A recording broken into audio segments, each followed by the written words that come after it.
हमारा सिस्टम इतना करप्ट कर देता है किसी भी आदमी को कि उसको ठीक कैसे करें। बहुत से ऐसे लोग हैं जिनका डेथ सेंटेंस खत्म हुआ है, ऐसे 3-4 केसेज हैं, बाद में वो एमपी बने। टाटा का केस था, संजय दत्त के ऊपर लगा था। लेकिन अगर ये केस नहीं होता तो महाराष्ट्र के सीएम सुनील दत्त होते। कई बार निरपराध सजा पाते हैं अपने समाज में भी, अपनी इस कोर्ट में भी, इस सिस्टम के बावजूद। और जितना मुश्किल एफआईआर लिखाना है उतना ही मुश्किल उस आदमी के लिए न्याय पाना है। आप एक गरीब आदमी हो, मजदूर हो, आपका विटनेस कहता हमने देखा नहीं था साहब, तो कोर्ट बोले कि हाँ यार क्या है इसमें, हो सकता है सही हो।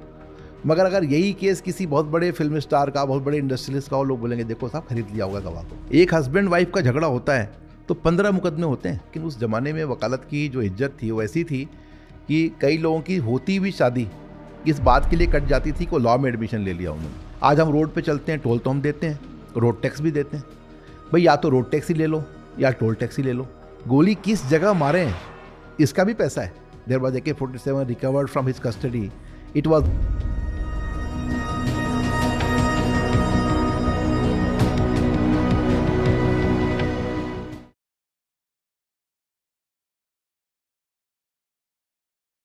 सर बहुत से लोग ये सोचते हैं कि लॉयर्स अक्सर ब्लैक कोट पहनते हैं और जैसे मूवीज़ में दिखाते हैं उनको लगता है कि बस वहीं तक उनका काम सीमित है।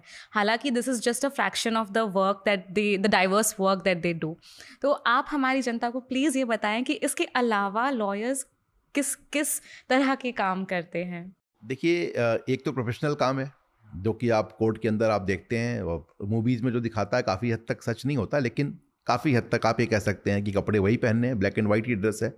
ये अलग बात है कि ये ड्रेस जो उत्पत्ति इसकी है वो शुरुआत हुई थी लंदन से, जब वहाँ पर किंग की डेथ हुई और डेथ होने के बाद लोगों ने काले कपड़े पहने उनके मोर्निंग के लिए, शोक के लिए।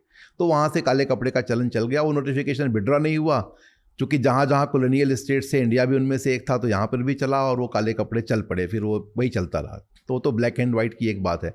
इसीलिए कई बार ऐसा होता है कि हम जब वकील लोग कहीं बाहर मिलते हैं, कोर्ट में मिलने के बाद तो पहचान नहीं पाते कि वही है, क्योंकि आप ब्लैक एंड वाइट में देखने की आदत है, हो आपके जाती बाल है। बंधे होते हैं, आप बिल्कुल ठीक से रखते हो। बाहर आप कहीं आप जींस में दिख जाओ, टी शर्ट में दिख जाओ या साड़ी में दिख जाओ तो पहचानने में दिक्कत हो जाती है, वही है। कई बार ऐसा होता है। लेकिन वकीलों में हमारे हर तरह के टैलेंट हैं। आप देखिए, चूँकि लॉ में भी इतने सारे विंग्स हैं, इतने सारे लिम्स हैं उसके। अब हमारे पास इनकम टैक्स के केसेज होते हैं, एंटरटेनमेंट के भी होते हैं, आपके किसी के डेट रिकवरी के भी होते हैं, कॉर्पोरेट मैटर्स भी होते हैं। आप कोई भी मैटर उठाएं लॉ से रिलेटेड है, आपका बर्थ सर्टिफिकेट से लेके और डेथ सर्टिफिकेट तक, ये तो उसमें लॉ की ज़रूरत है आपको। आप मूवी देखने जाएं, वहाँ भी फिल्म सेंसर बोर्ड है, वहाँ भी आपकी कॉपीराइट का इशू है, ट्रेडमार्क का इशू है। तो आप जिस जिस फील्ड के हो ये सारे पार्ट कवर होते हैं उसके अंदर। अभी हाल में एक कार्यक्रम कराया हमने, कल्चरल प्रोग्राम कराया, बहुत सालों के बाद मैंने एक कमेटी इस्टेब्लिश की थी, कल्चरल कमेटी, जो पहले कभी नहीं थी हमारे सुप्रीम कोर्ट में।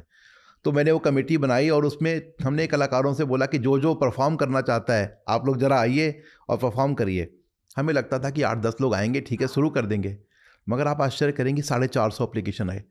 और जिन लोगों ने परफॉर्म किया उसमें पद्मश्री अवार्डीज़, जो पद्मश्री ऑनर से सम्मानित वकील हमारे थे, उन्होंने भी गाना गाया। और हर तरह का एक कार्यक्रम देखने को आया। हमारे एक सुप्रीम कोर्ट जज थे जोसेफ साहब, KM जोसेफ, बहुत अच्छा गाना गाते थे। जब उनको पता नहीं था हम लोगों को, कार्यक्रम था, सब लोग गा रहे थे, उनको मैं भी गा सकता हूँ, बोले आप गाइए, उन्होंने गाए। कई हमारे यहाँ जर्नलिज्म के लोग हैं, हर तरह के लोग आते हैं। तो हमारी जो वकालत की जो फील्ड है वो अलग नहीं है। जैसे आप कई पुलिस वालों के वीडियो डांस करते हुए आपको दिख जाते हैं, वो हमारे वकीलों में भी मिल सकता है जी। Sir but this is such a thoughtful thing to do, क्योंकि आप लोग इतने काम में व्यस्त रहते हो and usually the nature of your work is very serious. तो it's a nice break that everyone gets through this. जी, बिल्कुल, बिल्कुल। एक एक तो ब्रेक हो गया, once that you can say it's a kind of nice genuine break which your mind, your soul requires. Most of the professionals they are actually, I feel that they are packed by their own professional obligations. That is not proper. मैं हमेशा कहता हूँ कि आप ज़िंदगी में ना जो आप काम करते हो प्रोफेशनली वो करो, लेकिन बाकी जो चीज़ें हैं उनको भी वैसे ही एन्जॉय करना चाहिए। बट सर ये जो आप बात आपने जो भी कहा है अभी, उसको शॉर्ट में अगर हम देखें तो वो वर्क लाइफ बैलेंस की बात की है आपने। बिल्कुल। और सीखने की चाह हर इंसान में हो ये ज़रूरी नहीं है, आप में है इसीलिए आप लाइफ को इस तरह से देखते हो। बट अगर कोई इंसान है जिसमें चाह ही नहीं है सीखने की, तो उस इंसान को कैसे प्रेरित किया जाए? देखिए, जो आदमी है ना वो ईर्ष्या का पुतला होता है। अभी आपके साथ बहुत सारे दोस्त होंगे, आप जीवन में अच्छा कर रही हैं, आपके जो दोस्त होंगे वो ये नहीं देखेंगे कि आपने कितनी मेहनत की, कैसे करके आप यहाँ पहुँची, आप क्या कर रही हैं और क्या आपके आइडियाज़ हैं, वो आपसे जलना शुरू कर देंगे। तो बहुत सी सीखने की जो कला है ना, वो आप ईर्ष्या से भी आ जाती है।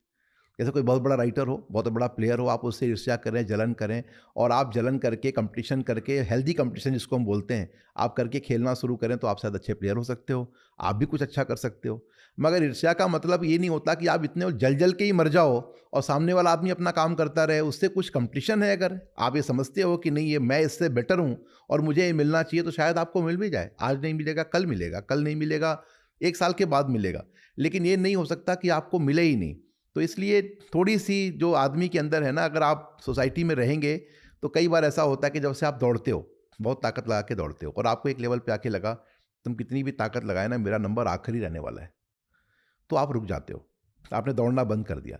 लेकिन ताली सबसे ज़्यादा 2 लोगों के लिए बजती है, एक जो सबसे पहले आता है और दूसरा वो जो सब कुछ नेगेटिव होने के बाद भी, एडवर्स होने के बाद भी अपनी रेस को कंप्लीट करता है। किसी के पैर टूट जाए, चोट लग जाए, मगर वो फिर भी चलते हुए सही, चाहे जैसे तैसे उसने अपनी रेस की जो पूरी की रेस, अगर उसके लिए भी ताली बजती है।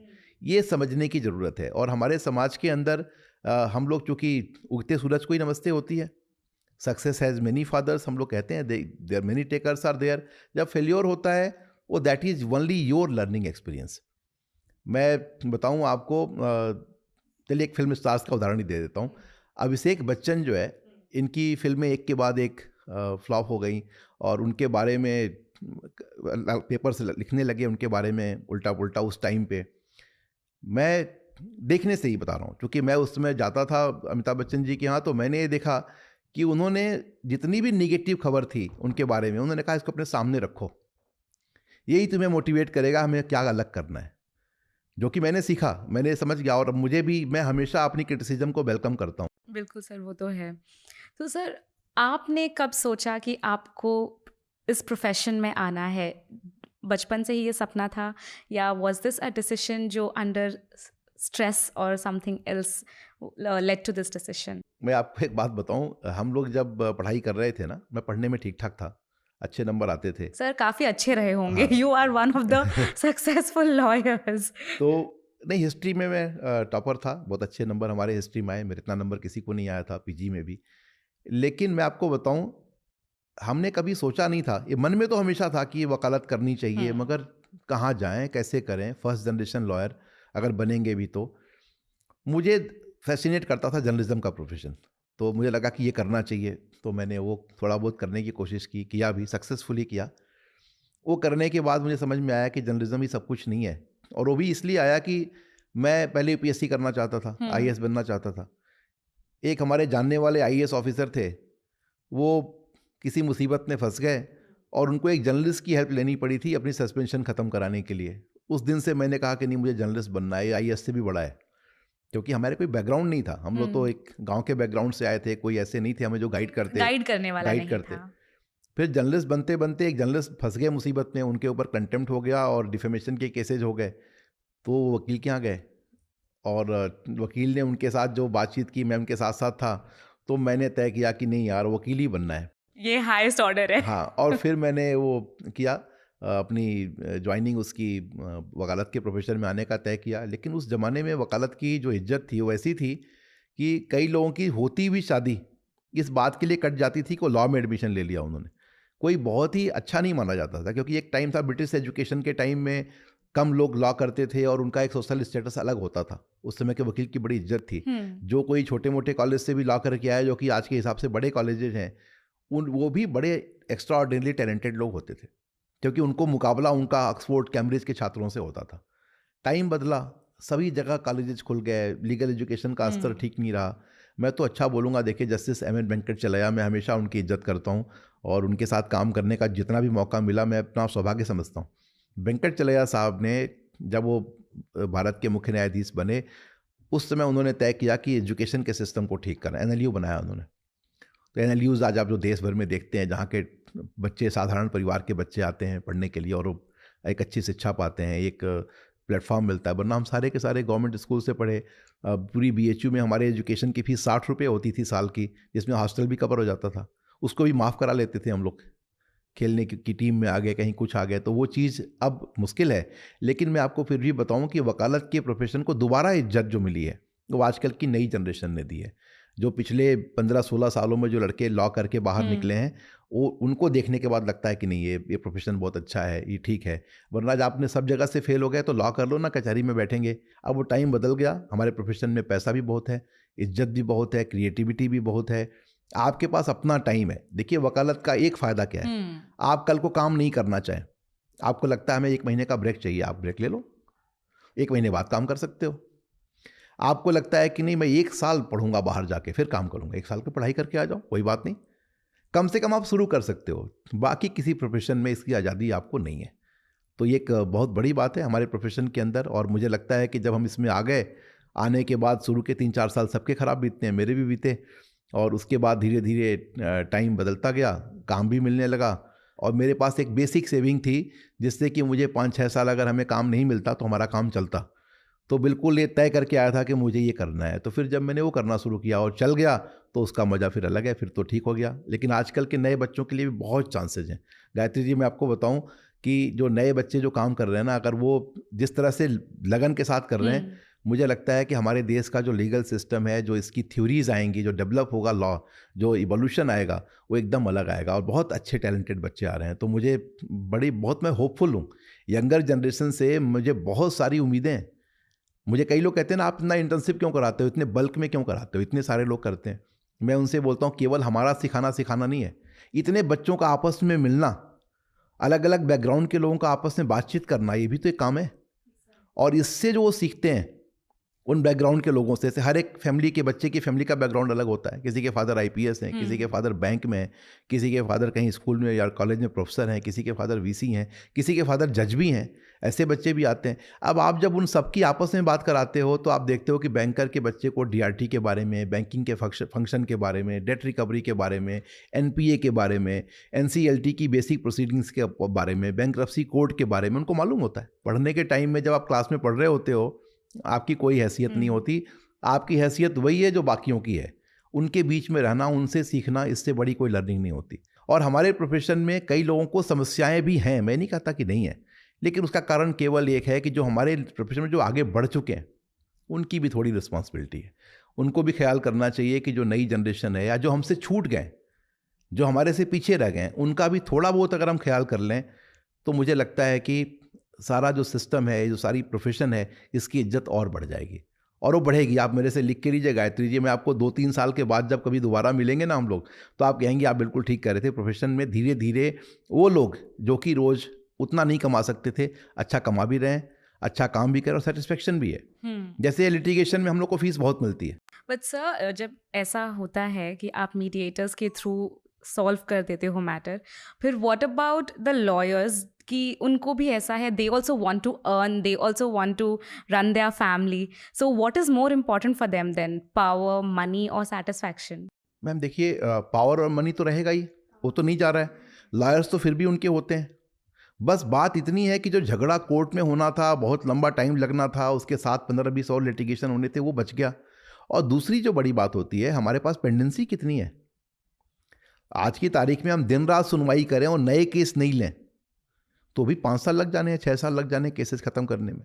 हमारी जुडिशरी की वैकेंसी आती हैं, सबसे बड़ी हाई कोर्ट है इलाहाबाद हाई कोर्ट, जहाँ पर 160 के ऊपर जज होते हैं। लेकिन आप देखें कितने जज की जगह खाली है, आधे से कम जजेस काम कर रहे हैं। तो हमारा ऐसा नहीं कि हमारे जजेज बहुत हैं, एक तो पहले से ही हम जजेस कम बनाते हैं, जैसे थाने हम खोलते हैं। अब आप देखिए जो सिक्योरिटी है किसी भी ऑफिसर्स की, जो हम पुलिस ऑफिसर्स बनाते हैं, जितने लोग लॉ एंड ऑर्डर के लिए ड्यूटी करते हैं उससे ज़्यादा लोग सिक्योरिटी में ड्यूटी करते हैं, वीआईपीज़ की सिक्योरिटी में। अब जैसे कई ऐसे देश हैं, आप लंदन में चले जाएं, आप देखें कोई जगह पे जहाँ पे 3 फॉर्मर प्राइम मिनिस्टर रहते हैं, किसी का यहाँ पे घर है, किसी का 10 मकान छोड़ के, किसी का नेक्स्ट ब्लॉक में है। आप देखेंगे एक पुलिस का एक जवान खड़ा है गेट के ऊपर कहीं दूर, वो सबकी वही देख ले रहा है। आप तो पूरी बिल्डिंग को ही, प्रीमाइस को ही सिक्योर करो। आज की तारीख में आप टैक्स पेयर हो सकते हो, मगर आपकी बिल्डिंग की सिक्योरिटी के लिए आप पे करते हो, अपने बच्चे के एजुकेशन के लिए आप पे करते हो, हॉस्पिटल के इंश्योरेंस को आप खरीदते हो, अपना ख्याल आपको करना है। तो अल्टीमेटली जो आपका जो पूरा स्ट्रक्चर है जो समाज का, ये स्ट्रक्चर कहीं ना कहीं आपको परेशान करने वाला है। मैं आपको एक छोटी सी बात बताता हूँ। मैं एक छोटा सा ज़िला है कुशीनगर, जहाँ का मैं ओरिजिनली बताया मैं वहाँ का रहने वाला हूँ। वहाँ पर एक गांव के अंदर जब हम लोग बच्चे थे तो उस गांव का हर आदमी ग्रेजुएट था। 15 साल के बाद हम ये देखते हैं कि नए बच्चे हाई स्कूल के बाद पढ़ने की उनकी इच्छा नहीं थी, क्योंकि नौकरी नहीं मिलती थी। उन्होंने कहा कि जब नौकरी मिलनी नहीं है तो उतना पढ़ के भी क्या करना है, फीस भी दो, ये भी दो, टाइम भी ख़राब करो, जानवरों को ही देखना है, खेती देखनी है तो अभी से देखना शुरू कर देते हैं। आज हालत यह है कि बहुत से बच्चे स्कूल नहीं जाते, ड्रॉप आउट्स बहुत हो रहे हैं। अब ये रिवर्स एजुकेशन, स्कूल की बिल्डिंग तब थी 3 कमरे की, अब 2 बिल्डिंग कमरे टूट चुके हैं, एक ही कमरा रह गया। तो ये जो चीज़ें हैं ना, ये भी आपको दुखी करने वाली, क्योंकि सरकार भी ये जानती है कि ये जो बोलने वाले लोग हैं, जो टैक्स पेयर्स हैं ना, इनको फ़र्क नहीं पड़ता, ये अपनी कॉलेज में बच्चे को पढ़ा लेंगे। अपने 30% 35% टैक्स देने के बाद भी ये 20% अपनी फैमिली पे खर्च कर लेंगे, फिर भी ये बचाएंगे या नहीं बचाएंगे, जो भी हो। पब्लिक ट्रांसपोर्ट बहुत अच्छा हो, बॉम्बे में तो खैर आप लोग ये देखते हैं कि लोग यूज़ करते हैं पब्लिक यूज़ ट्रांसपोर्ट करते और हैं जल्दी हम। पहुंच जाते हैं। राइट। लेकिन भाई बहुत से शहर हैं, दिल्ली है जहाँ पर उतना इस्तेमाल नहीं हो रहा है, या बहुत से और शहर हैं जहाँ पर इसकी दिक्कत है। तो आपको कैसे करना है? आपको फिर अपनी गाड़ी रखनी है, अपने साधन से आपको आना है, और आप अपने साधन से आएंगे जाएंगे तो और भी 2 4 10 चीज़ें उसमें इन्वॉल्व हो जाती हैं, आपके खर्चे बढ़ जाते हैं। तो ये थोड़ा बहुत मुझे लगता है कि हम सब मिल के सोच समझ के और एक सिस्टम को जनरेट कर दें, अगर ठीक कर दें तो सिस्टम सबके लिए अच्छा है। फिर जो मज़ा है ना, वो मज़ा संतोष में ही है। सच में सर, क्योंकि हमारे यहाँ गवर्नमेंट ने, जैसा आपने कहा, वी हैव गवर्नमेंट स्कूल्स, हमारे पास गवर्नमेंट हॉस्पिटल्स हैं, सुविधाएं हैं, लोकल ट्रांसपोर्ट है, बट फिर भी लोग अपने बच्चों को, because they want a better life for them, वो उनको प्राइवेट स्कूल्स में भेजेंगे, इंटरनेशनल स्कूल्स में भेजेंगे, कॉलेज के लिए इंटरनेशनली भेजेंगे, बिकॉज उनको लगता है कि उनका लाइफ स्टाइल जो है वो बड़ा हो जाएगा और एक इज्जत मिलेगी सोसाइटी में, हैवी, मतलब क्या कहते हैं उसको, एक बड़ी इज्जत मिलेगी। बिल्कुल बिल्कुल। सो दैट आई थिंक अगर स्टॉप हो जाए तो सारे एक ही लेवल पर आ जाएंगे। आप देखिए, मैं एक बात बताता हूँ। अटल बिहारी वाजपेयी साहब भारत के प्रधानमंत्री थे, हाँ। और वाजपेयी साहब के घुटने में तकलीफ हो गई, चलने में दिक्कत उनको होने लगी, तो ये हुआ कि सर्जरी करानी पड़ेगी इसकी घुटने की। अब नी सर्जरी के लिए सारे डॉक्टर्स को कंसल्ट किया गया, उनके अपने पीएमओ के भी डॉक्टर्स थे, एम्स के जो डायरेक्टर थे उस ज़माने में डॉक्टर दवे, वो भी इसी के एक्सपर्ट थे। लेकिन करते करते एक नाम सामने आया कि साहब लेनॉक्स हिल हॉस्पिटल न्यूयॉर्क का सितंदर नानावत करके डॉक्टर हैं, ही is the very good doctor and he can conduct this surgery. They approached him, he said okay, क्योंकि इंडियन ही थे वो तैयार हो गए। मेरे से उनकी बातचीत होती थी हमेशा। तो जब वो दिल्ली आए तो हम उनको खाने पे ले गए। तो मैंने उनसे कहा कि सर ये तो बहुत अच्छा है, मतलब क्या ये सर्जरी इतनी मुश्किल है जो ये नहीं हो सकती? उन्होंने मुझे कहा कि नहीं, ये मुश्किल नहीं है, और इसमें से शायद जिन लोगों ने मुझे बुलाया है उनको मालूम नहीं होगा कि मेरा एडमिशन एम्स में हो नहीं पाया था। मैंने बहुत कोशिश की थी, एम्स की तैयारी की थी, और मैं मजबूरी में पढ़ने वहाँ गया था, और डॉक्टर्स मेरे से अच्छे हैं यहाँ पे, मगर उनके पास शायद इक्विपमेंट्स हैंडल करने की वो क्वालिटी नहीं हो, या वो इक्विपमेंट नहीं हो, मुझे मालूम नहीं क्या सिचुएशन है। मेरी कल मीटिंग है और मैं वो तय करके देखूंगा और फिर उसके बाद करूंगा। लेकिन पता नहीं क्यों जो ट्रस्ट फैक्टर है वो लोगों का आज भी यूएस के डॉक्टर पे ज़्यादा है। भले ही हम ही कर रहे हैं और हम लोग ही कर रहे हैं, मगर वही बात है। फिर उनकी सर्जरी हुई, सर्जरी होने के बाद इंडियन डॉक्टर्स की टीम भी थी, अल्टीमेटली उनका घुटना सब कुछ हो गया, लेकिन चूँकि वेट ज़्यादा था उनका तो चलने में उनको दिक्कत होने लगी बाद में, और आखिरी टाइम तक उनको ये दिक्कत रही वाजपेयी जी को।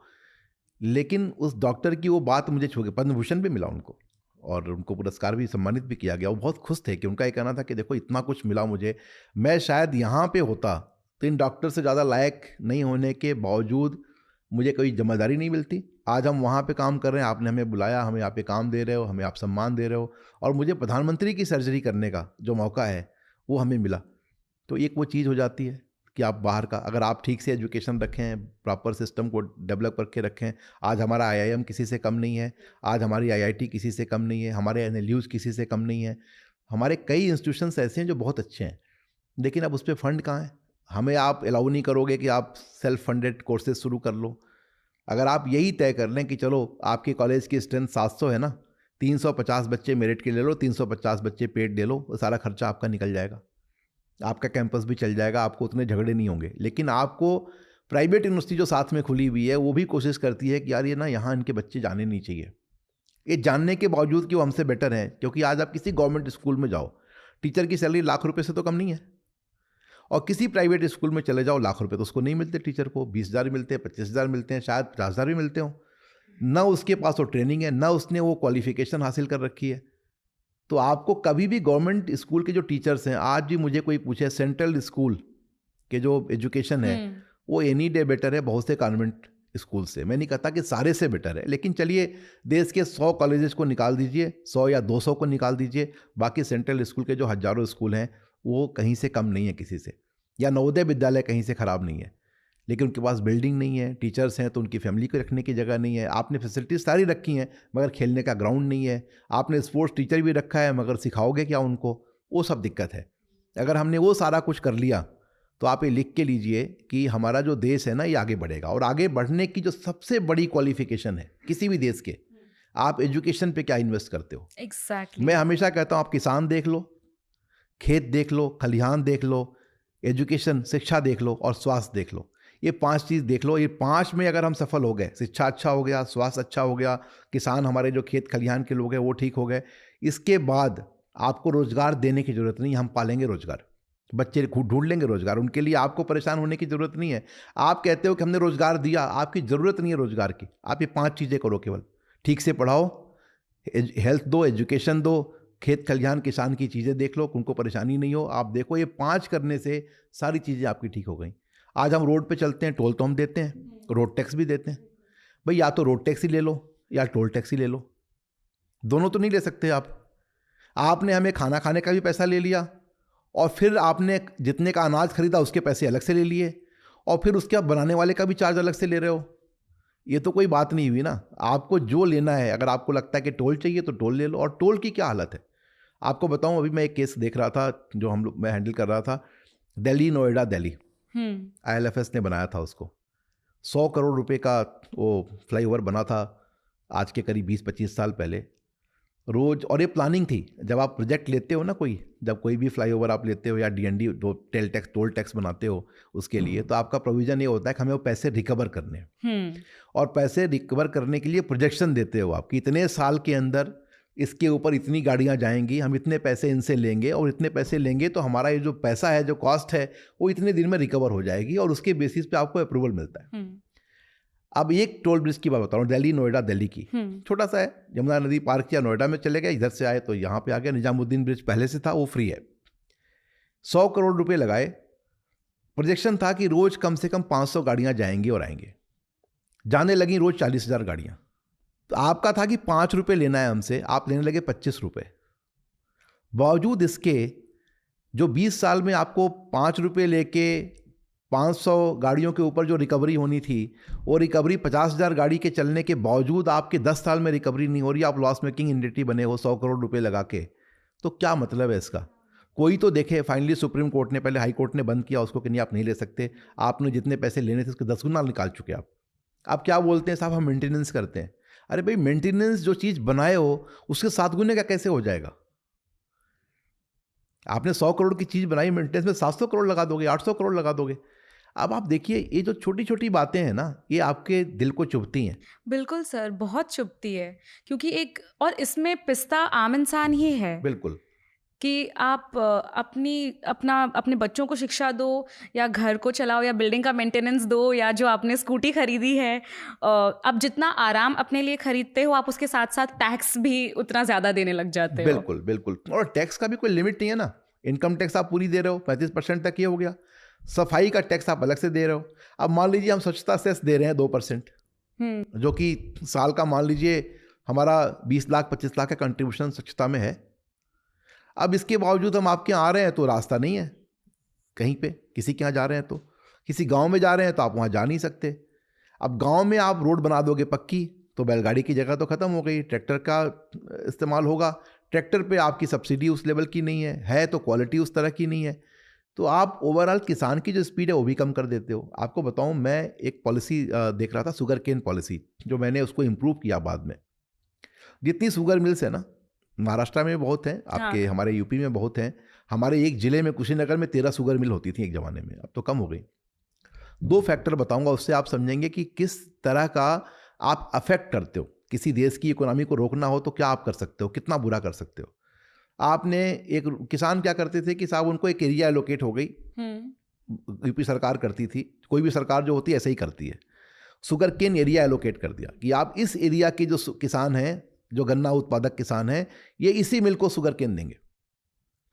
अब हमारे मान लीजिए हमारा 60 किलोमीटर की रेडियस में मेरी जो जगह है वो आ गई 60वें किलोमीटर पे, मेरे से 3 किलोमीटर पे एक शुगर मिल है, मगर हम वहाँ नहीं दे सकते, हमको आना पड़ेगा 60 किलोमीटर दूर चल के, जिसके लिए हमारा लोकेशन है वहाँ आना पड़ेगा देने के लिए।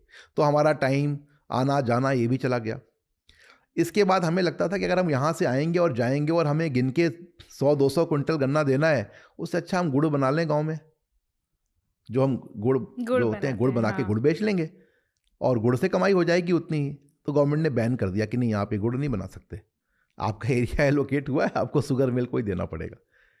अब ये परेशानी आई जब, तो मुझे लगता था कि तो अनरीजनेबल है, क्योंकि लॉ जो है ना, कानून, कानूनी और गैर कानूनी में ज़्यादा फर्क नहीं है। मैं हमेशा कहता हूँ कहीं भी कानून पढ़ने की और जानने की ज़रूरत नहीं आपको, अपने दिल से पूछो आप जो ये कर रहे हो सही है कि गलत है। अगर आपको लगता है कि गलत है तो गैर कानूनी है, इलीगल है, अनकॉन्स्टिट्यूशनल है, और आपको लगता है जो आप कर रहे हो सही कर रहे हो, आपका दिल भी उसको सही कह रहा है, तो 100% कॉन्स्टिट्यूशनल है और लीगल है। इतनी सी सीधी सी बात है। इसके बाद किताबें ढूंढ लो आप। लेकिन जब वो देखा, मैंने कहा ये तो गलत है, ये तो नहीं होना चाहिए, और मैंने उस पर होमवर्क किया, फिर पूरी की पूरी पॉलिसी चेंज की, किसानों की मर्जी चले उसके ऊपर काम किया। और मैं आपको बताऊं, ये सब करने के बाद फिर मैंने ध्यान लगाया कि हमारे जो वकील हैं जो यहाँ पे प्रैक्टिस करते हैं सुप्रीम कोर्ट में, क्योंकि मैं भी फर्स्ट जनरेशन दिल्ली आया था, फर्स्ट जनरेशन इन सिटी, तो मुझे लगता था कि भाई आप देखो, आप कोई आदमी आता है गांव से, पहली चीज़ क्या चाहिए उसको? रोटी, कपड़ा और मकान, छत चाहिए। हमने हॉस्टल ले लिया रहने के लिए, तो हॉस्टल में कब तक रह लोगे? जब तक पढ़ाई कर रहे हो। और या तो आप एडमिशन में कोई सीट फंसा के बैठे रहोगे। तो हमारी वजह से, क्योंकि मुझे एक हॉस्टल चाहिए, क्योंकि हमें किराया बाहर नहीं दे सकते और हमारे पास घर नहीं है, हमने एक सीट फंसा ली जो कि किसी लड़के को डिजर्विंग को मिलता, हमने वो सीट ले ली क्योंकि हमें हॉस्टल मिलेगा। हमारा पर्पज ये भी नहीं है कि हमें इस कोर्स में टॉप करके लेक्चरर बनना है, प्रोफेसर बनना है, या एमफिल करके पीएचडी करके। जो आपका पर्पज होना चाहिए कि आप कंट्रीब्यूट करोगे सिस्टम में, हमें कंट्रीब्यूट नहीं करना है। हम तो इसलिए कर रहे हैं कि हमारा हॉस्टल बना रहेगा, 300 रुपये का हॉस्टल है, कमरा है, खाना है, हम आराम से रह लेंगे। तो पहली चीज़ मकान की ज़रूरत थी। दूसरी ज़रूरत जो मुझे लगी कि आप इंश्योरेंस, आपका हेल्थ का ट्रीटमेंट वगैरह हो जाए। मैंने फर्स्ट टाइम ग्रीवांस सेल बनाया कि जो भी लॉयर्स हैं अपनी ग्रीवांस कोई है तो यहाँ बता दें। फिर मैंने ज़मीन अलॉट कराई और सीएम से बात किया, सबसे बात करके। मैं तब बार में ऑफिस बेरर नहीं था, मैं तो एक आम वकील था, लेकिन मेरे रिसोर्सेज थे, तो मैंने वो ज़मीन अलॉट कराई। जजेस को भी चाहिए होता है घर, वकीलों को भी चाहिए होता है। अब एक जज को आप 5 एकड़ के घर में रखते हो जब वो जज होता है, और रिटायरमेंट के दिन वो फ्लैट ढूंढ रहा होता है, कहाँ हम रहेंगे। हमारा सिस्टम इतना करप्ट कर देता है किसी भी आदमी को कि उसको ठीक कैसे करें। आपने किसी एक आदमी को जिसको 2 लाख रुपए सैलरी दे रहे हो, उसको 5 एकड़ का घर क्यों देना है? कैसे मेंटेन करेगा? आदत क्यों ख़राब कर रहे हो उसकी आप कि साहब लॉन में बैठेंगे, यहाँ खाएंगे। 15 आदमी काम करने वाले हैं, 7 ड्राइवर हैं। उसको मालूम है कि जब मैं कल रिटायर होऊंगा तो हमारे पास ना ड्राइवर होगा, ना हमारा इतना बड़ा लॉन होगा, ना इतना बड़ा घर होगा, और अगर हमें घर में रहना है तो गवर्नमेंट की चमचागिरी करनी पड़ेगी, तब घर बचेगा हमारा। अगर आपका ये सिस्टम है तो क्यों दे रहे हो उनको? उससे तो अच्छा है ना कि आप 10 लाख रुपए उनकी सैलरी दे दो। लेट देम स्टे समवेयर, जो उनको सही लगता है, आगे भी रह लेंगे, ईमानदारी से काम कर लेंगे। आपने सैलरी दी 2 लाख रुपए, घर दिया 15 लाख वाला, नौकर दिए 25, और रिटायरमेंट के बाद कुछ नहीं, तो थोड़ा बहुत अगर वो हाथ पाँव मारेगा दाएं बाएं का, तो उसकी सज़ा तो समाज को ही मिलेगी, हमको ही मिलेगी। तो ये ज़रूर थोड़ा सा हमें जागरूक होने की ज़रूरत है, और सरकारों को भी सोचना चाहिए कि अगर हमें जज को सुविधा दो, बिल्कुल दो, क्योंकि उनको आइसोलेशन चाहिए, सिक्योर्ड एनवायरनमेंट चाहिए, लेकिन इसके साथ साथ फिर उनकी सैलरी भी ठीक रखो। वरना बहुत से लोग आएंगे ही नहीं प्रोफेशन में जज बनने के लिए। वो बोलेंगे कि हमें नहीं बनना जज, हम क्या करेंगे जज बन के। तो पैसा भी एक फैक्टर है जज नहीं बनने के पीछे। हर एक के कारण अलग हो सकते हैं, लेकिन पैसा भी एक फैक्टर होता है कि अगर आप पैसे नहीं दोगे तो कैसे काम चलेगा। सर, आपको भी मौका मिला था जज बनने का एंड आपने रिजेक्ट किया, तो आपका कारण क्या? देखिए, मैं तो फर्स्ट जनरेशन दिल्ली में था, और हमारा दिल्ली का सेटअप बहुत बड़ा हो गया था। जिस समय हमें एज कम थी, खैर 44 साल की एज में मुझे बोला गया था, फिर 45 साल की एज में बोला गया। कलकत्ता के थे हमारे chief justice Allahabad high court के, वो जब भी मुझे बोले वो कि तुम्हें आना है, मैं कहा सर मुझे नहीं आना है। एक तो मैं अब इलाहाबाद लौट के नहीं जाना चाहता, दूसरा क्या है सर कि जो एक अब आज का जो हमारा वातावरण बना है, मैं अपनी जनरेशन में, चूँकि मैं ही अकेला घर का आदमी हूँ जो सब कुछ करता हूँ, तो मैं उधर आना नहीं चाहूँगा। दूसरी और भी कई फैक्टर्स हैं जो हमारे को सूट नहीं करेंगी। अब दिल्ली में आके सेटअप बन गया, घर बन गया, फैमिली आ गई, वाइफ वर्किंग है, बच्चे पढ़ रहे हैं, अब सब छोड़ के हम वहाँ जाएँ वो भी मुश्किल होगा, तो परिवार का भी कारण था। ये अलग बात है कि मुझे कोई आज पूछे कि आप क्या बनना चाहते हो, तो मैं आज भी यही बोलूँगा कि मुझे नहीं बनना है, क्योंकि मुझे अब बनने की ज़रूरत नहीं है। किसी नए को, किसी टैलेंटेड को, किसी और लोगों को आना चाहिए। ए जज in the high court retired age of 62. A जज in the supreme court he retires at 65. So, reason? Reason because they have created a thing like in army, a person who is major general, if he is promoted to lieutenant general, he will get 2 more years. In place of 58, he will retire at the age of 60. 2 साल extra मिल जाता है। अब इसके चक्कर में क्या होता है, जो मेरा ये मानना है कि आप एक हाई कोर्ट चीफ जस्टिस को रिटायर कर रहे हो 62 साल में, और सुप्रीम कोर्ट जज को 65 साल मिल जाते हैं, 3 साल एक्स्ट्रा मिल जाते हैं, तो बहुत से हाई कोर्ट के चीफ जस्टिस एक टाइम पे आने के बाद इंडिपेंडेंटली काम करने में उनको दिक्कत होती है। वो चाहते हैं उनको सुप्रीम कोर्ट आना ताकि 3 साल उनको और मिल जाए। 3 साल की बात है, 3 साल के लिए घर मिल जाएगा, ये मिल जाएगा, 3 साल की कुल बात है। वो चाहते हैं कि सुप्रीम कोर्ट आए कैसे भी। अगर उनका एज 65 हो, एक जज जो चीफ जस्टिस है अपनी हाई कोर्ट में, वो सुप्रीम कोर्ट की तरफ मुंह नहीं देखेगा कि हम आके जूनियर जज बन के बैठेंगे, हमारे पास कोई कोलेजियम में भी आने का मौका नहीं है, हम नीचे नीचे ही अपना काम खत्म हो जाएगा, तो उससे अच्छा है कि हम अपने हाई कोर्ट में चीफ जस्टिस बन के कंट्रीब्यूट करेंगे, थोड़ी सी उसकी ताकत ज़्यादा रहेगी। लेकिन 3 साल एक्स्ट्रा मिलने के चक्कर में 62 साल की जगह आप 65 साल में रिटायर हो जाओ, इसके लिए आप ये सारी दौड़ होती है। और बहुत से लोग इसलिए ही आते हैं क्योंकि किसी को 3 साल मिल रहा हो, क्यों आए? तो आपको रिटायरमेंट एज सेम रखते हो। दूसरा पेंडेंसी जो हमारी है, अब आप देखिए, एक सवाल आता है बहुत कि साहब जुडिशरी में इतनी सारी पेंडेंसी है। इतनी पेंडेंसी है, तो वही मुझे भी पूछना था कि ये जो प्रोसीजर है जहाँ सालों सालों तक एक केस पर हम लड़ते रहते हैं, ये डेलिबरेटली स्लो है या फिर there is a problem with in the system जिसके वजह से केसेस जल्दी क्लियर नहीं हो पाते हैं? देखिए, एक तो थोड़े बहुत हम लोग भी जिम्मेदार हैं, डेट तो लेते हैं, तारीख पे तारीख तो नहीं होती हमेशा, लेकिन तारीख तो होती है। दूसरा क्या है कि कई बार जजेज भी आदमी हैं, उनके पास भी बहुत सारे केसेज हैं। अब दिल्ली हाई कोर्ट में फर्स्ट हियरिंग के बाद या बॉम्बे में भी जल्दी से जल्दी की डेट भी 2 महीने 3 महीने के बाद की मिलेगी। नेक्स्ट डे तो नहीं मिल सकती, 2 महीने के बाद तो नहीं मिल सकती, 1 महीने के बाद उनको दिक्कत होती है। अब आप करते क्या हैं हम लोग? एक जज जिसने भर्ती की मजिस्ट्रेट के तौर पे, प्रमोट होकर ADJ बना, स्पेशल कोर्ट में रहा, डिस्ट्रिक्ट जज बना, मैं भी हाई कोर्ट भी गया हो, डिस्ट्रिक्ट जज बन के चलो रिटायर हो गया। अब रिटायरमेंट के बाद तो खाली है, पेंशन ले रहा है। आपने उसकी दिमाग में कोई कमी नहीं है। आपको करना क्या चाहिए? जो मेरा मानना है, अगर मुझे ये सिस्टम चलाने को मिलता तो मैं हमेशा ये करता कि साहब इनकी जो 60 में रिटायरमेंट है होने दो, एक बार दोबारा इवेल्युएट करो इनको और ये देखो कि क्या हम इन सब लोगों को स्टेटमेंट्स की रिकॉर्डिंग में चार्जेज फ्रेम करने के लिए कोई इनकी कहीं मदद ले सकते हैं। कम से कम जो विटनेसेस क्रॉस एग्जामिनेशन है, एग्जामिनेशन इन चीफ है, उनसे करा लीजिए।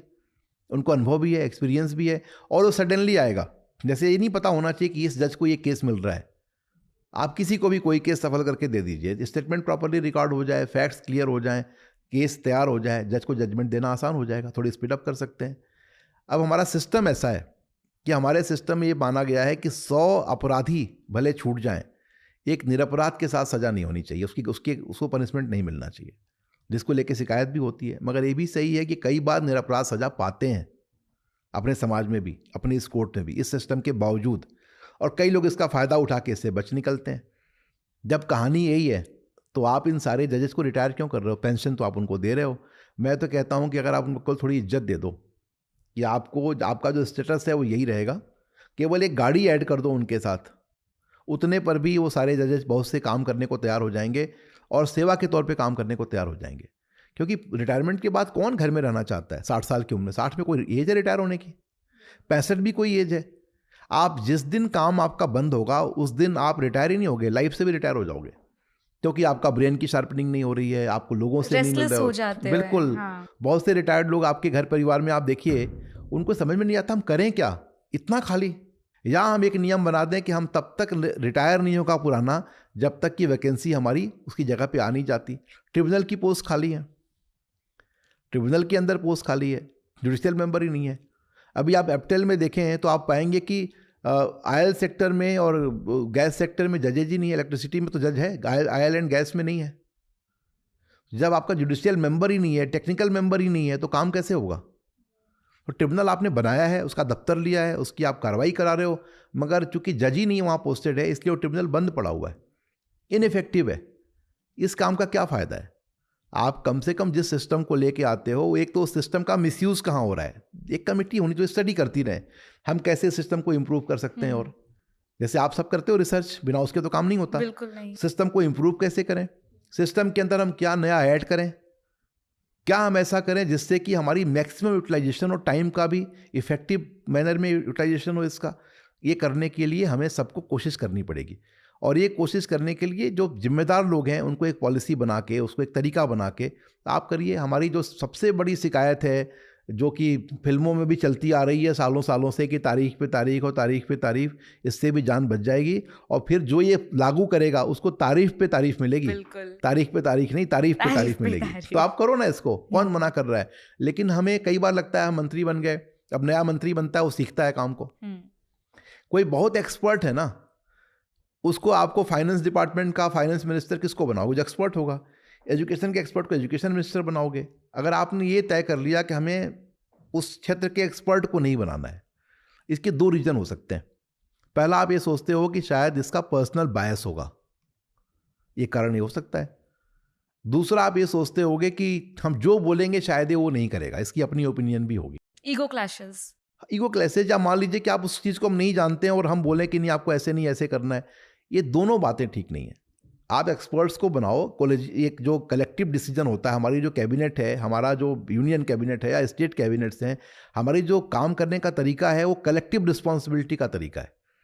सारे मंत्री चाहे भले ही उस मंत्रालय के हिस्सा नहीं हो, मगर जब कोई डिसीजन आप कैबिनेट लेती है, सबकी उतनी ही जिम्मेदारी है। और चीफ मिनिस्टर और prime ministers, they are first among equals, they all are equal. But you tell me, can you claim that any minister in the state is equal to chief minister? Is he really chief minister is first among equals? Does he treat other members of his cabinet and colleagues equally at his footing? ये नहीं होता है, ये कहीं नहीं होता है। तो जब आपने संविधान की मंशा तो ये थी कि हम सारे बराबरी पे काम करेंगे, एक दूसरे को क्रिटिसाइज करेंगे और यहाँ पहुँचेंगे। जैसे जब फर्स्ट कैबिनेट बनी थी पंडित नेहरू की, जो आप डॉक्यूमेंटेशन देखें तो majority of member of parliaments and cabinet colleagues, they used to call him Jawahar only. सब बराबर के थे। तो वो भावना अलग हो गई। अब आज तो इतनी टिकट मिलने में ही मारा मारी, फिर मिल गया तो मंत्री बनने में मारा मारी, फिर क्या बराबरी की बात करोगे, क्या आप विरोध करोगे? पेपर दे दिया सामने, जहाँ साइन करना है साइन करो, करना पड़ता है। कोई दबी जुबान से बोल भी सकता है। मैं नहीं कहता कि हमारे यहाँ सारे लोग नहीं बोल सकते, बहुत से लोग बहुत अच्छे हैं और बहुत से लोग अपनी ओपिनियन एक्सप्रेस करते हैं, मगर अपोजिशन के आदमी ने एक्सप्रेस की ओपिनियन तो आप ये मान के चलते हैं कि साहब ये तो अपोजिशन का, ये तो बोलेगा ही। रूलिंग पार्टी वाला ये मान के चलता है कि मैं ही बोलूँ, हो सकता है कि मुझे फिर बैड लाइट में ले लें और बोलें कि देखो ये हर चीज़ में बोलता है, एक्सपर्ट बनता है, इसको मौका नहीं देना है। ये बातें हो सकती हैं। तो बहुत बार हमारे संविधान की मंशा या फ्रेमर्स ऑफ द कॉन्स्टिट्यूशन की जो मंशा है, जो डिज़ायर था, जो उनकी एम्बिशन थी, जो उनका डायरेक्शन था, वो एग्जैक्टली फॉलो नहीं होता है। तो उसमें दिक्कत तो होती है, लेकिन ये करना चाहिए। डिले भी हमारा कम होगा, हमारे लोग भी कॉम्पिटेंट आएंगे। जो समाज का सिस्टम है पुरस्कार और दंड का, अगर आप रिवार्ड और पनिशमेंट निकाल दें लाइफ में से, तो कोई काम क्यों करेगा? अच्छे काम के लिए शाबाशी मिलनी चाहिए, बुरा काम के लिए दंड मिलना चाहिए। और यही दो किसी भी शासन का, प्रशासन का, समाज की आधारशिला है। सर, डेथ पेनल्टीज जो हैं वो कब एग्जीक्यूट किया जाता है, कब अनाउंस किया जाता है फॉर द कन्विक्टेड? अब सपोज आपको डेथ सेंटेंस हो गया और आपने अपील नहीं फाइल की, तो प्रोसेस अलग हो जाएगा। लेकिन मान लीजिए अल्टीमेटली आप सुप्रीम कोर्ट तक आ गए और सीजीआई ने आपकी, यहाँ से भी सुप्रीम कोर्ट से भी जो जजेज हैं उन्होंने आपकी अपहेल्ड कर दिया, एक्सक्यूशन ही रख लिया उन्होंने। और rarest of the rare case में पहले तो पनिशमेंट मिलता है, तो आपने कोई ज़रूर ऐसा किया होगा। रेयरेस्ट ऑफ द रेयर होना चाहिए, it has to be defined, कि जैसे किसी को आपने रेप भी किया, मर्डर भी कर दिया, हाथ पैर भी तोड़ दिए, मतलब कुछ ऐसा ब्रूटल कर दिया, घर में गए तो किसी को गोली मारी और बच्चे को भी मार दिया, मतलब इस तरह से कर दिया, तो you will be, that is the rarest of rare, and definitions keep changing. लेकिन rarest of the rare category में आपको डेथ सेंटेंस मिलती है। अब इसके बाद सुप्रीम कोर्ट तक से आने के बाद अगर आपने प्रोसेस नहीं किया आगे, आपने अपील नहीं की, फिर तो आप अलग बात है, लेकिन अगर आप अपील करते हैं तो आखिरी मौका फिर राष्ट्रपति के यहाँ जाता है, क्षमादान के लिए जाते हो, और राष्ट्रपति फिर कैबिनेट की एड और एडवाइस के ऊपर रिपोर्ट ले करके और उसके फैसले को सुनाते हैं अपना। बहुत से ऐसे लोग हैं जिनका डेथ सेंटेंस ख़त्म हुआ है, ऐसे 3-4 केसेज हैं, बाद में वो MP बने, उसमें से वो मंत्री भी बने। एक अयोध्या से फैजाबाद के ही थे मित्रसेन यादव, ये member of parliament, life sentence थी उनको माफ़ी हुई और माफ़ी के बाद चुनाव लड़े। ऐसे कितने लोग हैं, एक की बात नहीं है, कितने ऐसे लोग हैं, गवर्नर की माफ़ी मिल जाती है, राष्ट्रपति की माफ़ी मिल जाती है और फिर उसके बाद वो काम कर लेते हैं। अदरवाइज ये डिस्क्वालिफिकेशन है ना 6 साल का, अगर आप कन्विक्ट हो गए तो 6 साल के लिए तो आप इलेक्शन लड़ नहीं सकते, सज़ा देने के बाद से 6 साल के लिए, तो वो आपके 6 साल चले जाते हैं। आप कन्विक्ट हो जाओगे डिस्ट्रिक्ट कोर्ट में, मान लीजिए आप डिस्ट्रिक्ट कोर्ट में कन्विक्ट हो गए, 6 साल के लिए बैन हो गया, तब तक आप हाई कोर्ट से कन्विक्ट हो गए, फिर 6 साल गया, फिर सुप्रीम कोर्ट से हो गए, फिर 6 साल गया, और माफ़ी मिल गई तो आपके 6 साल में काम खत्म हो गया आपका, फिर आप कंटेस्ट कर सकते हो। तो अल्टीमेटली राष्ट्रपति की जो माफ़ी होती है वहाँ तक लोग इंतजार करते हैं, फिर उसके बाद डेट फिक्स होता है, बाकी कई फैक्टर्स देख करके फिर वो then the man will go to the गैलोज।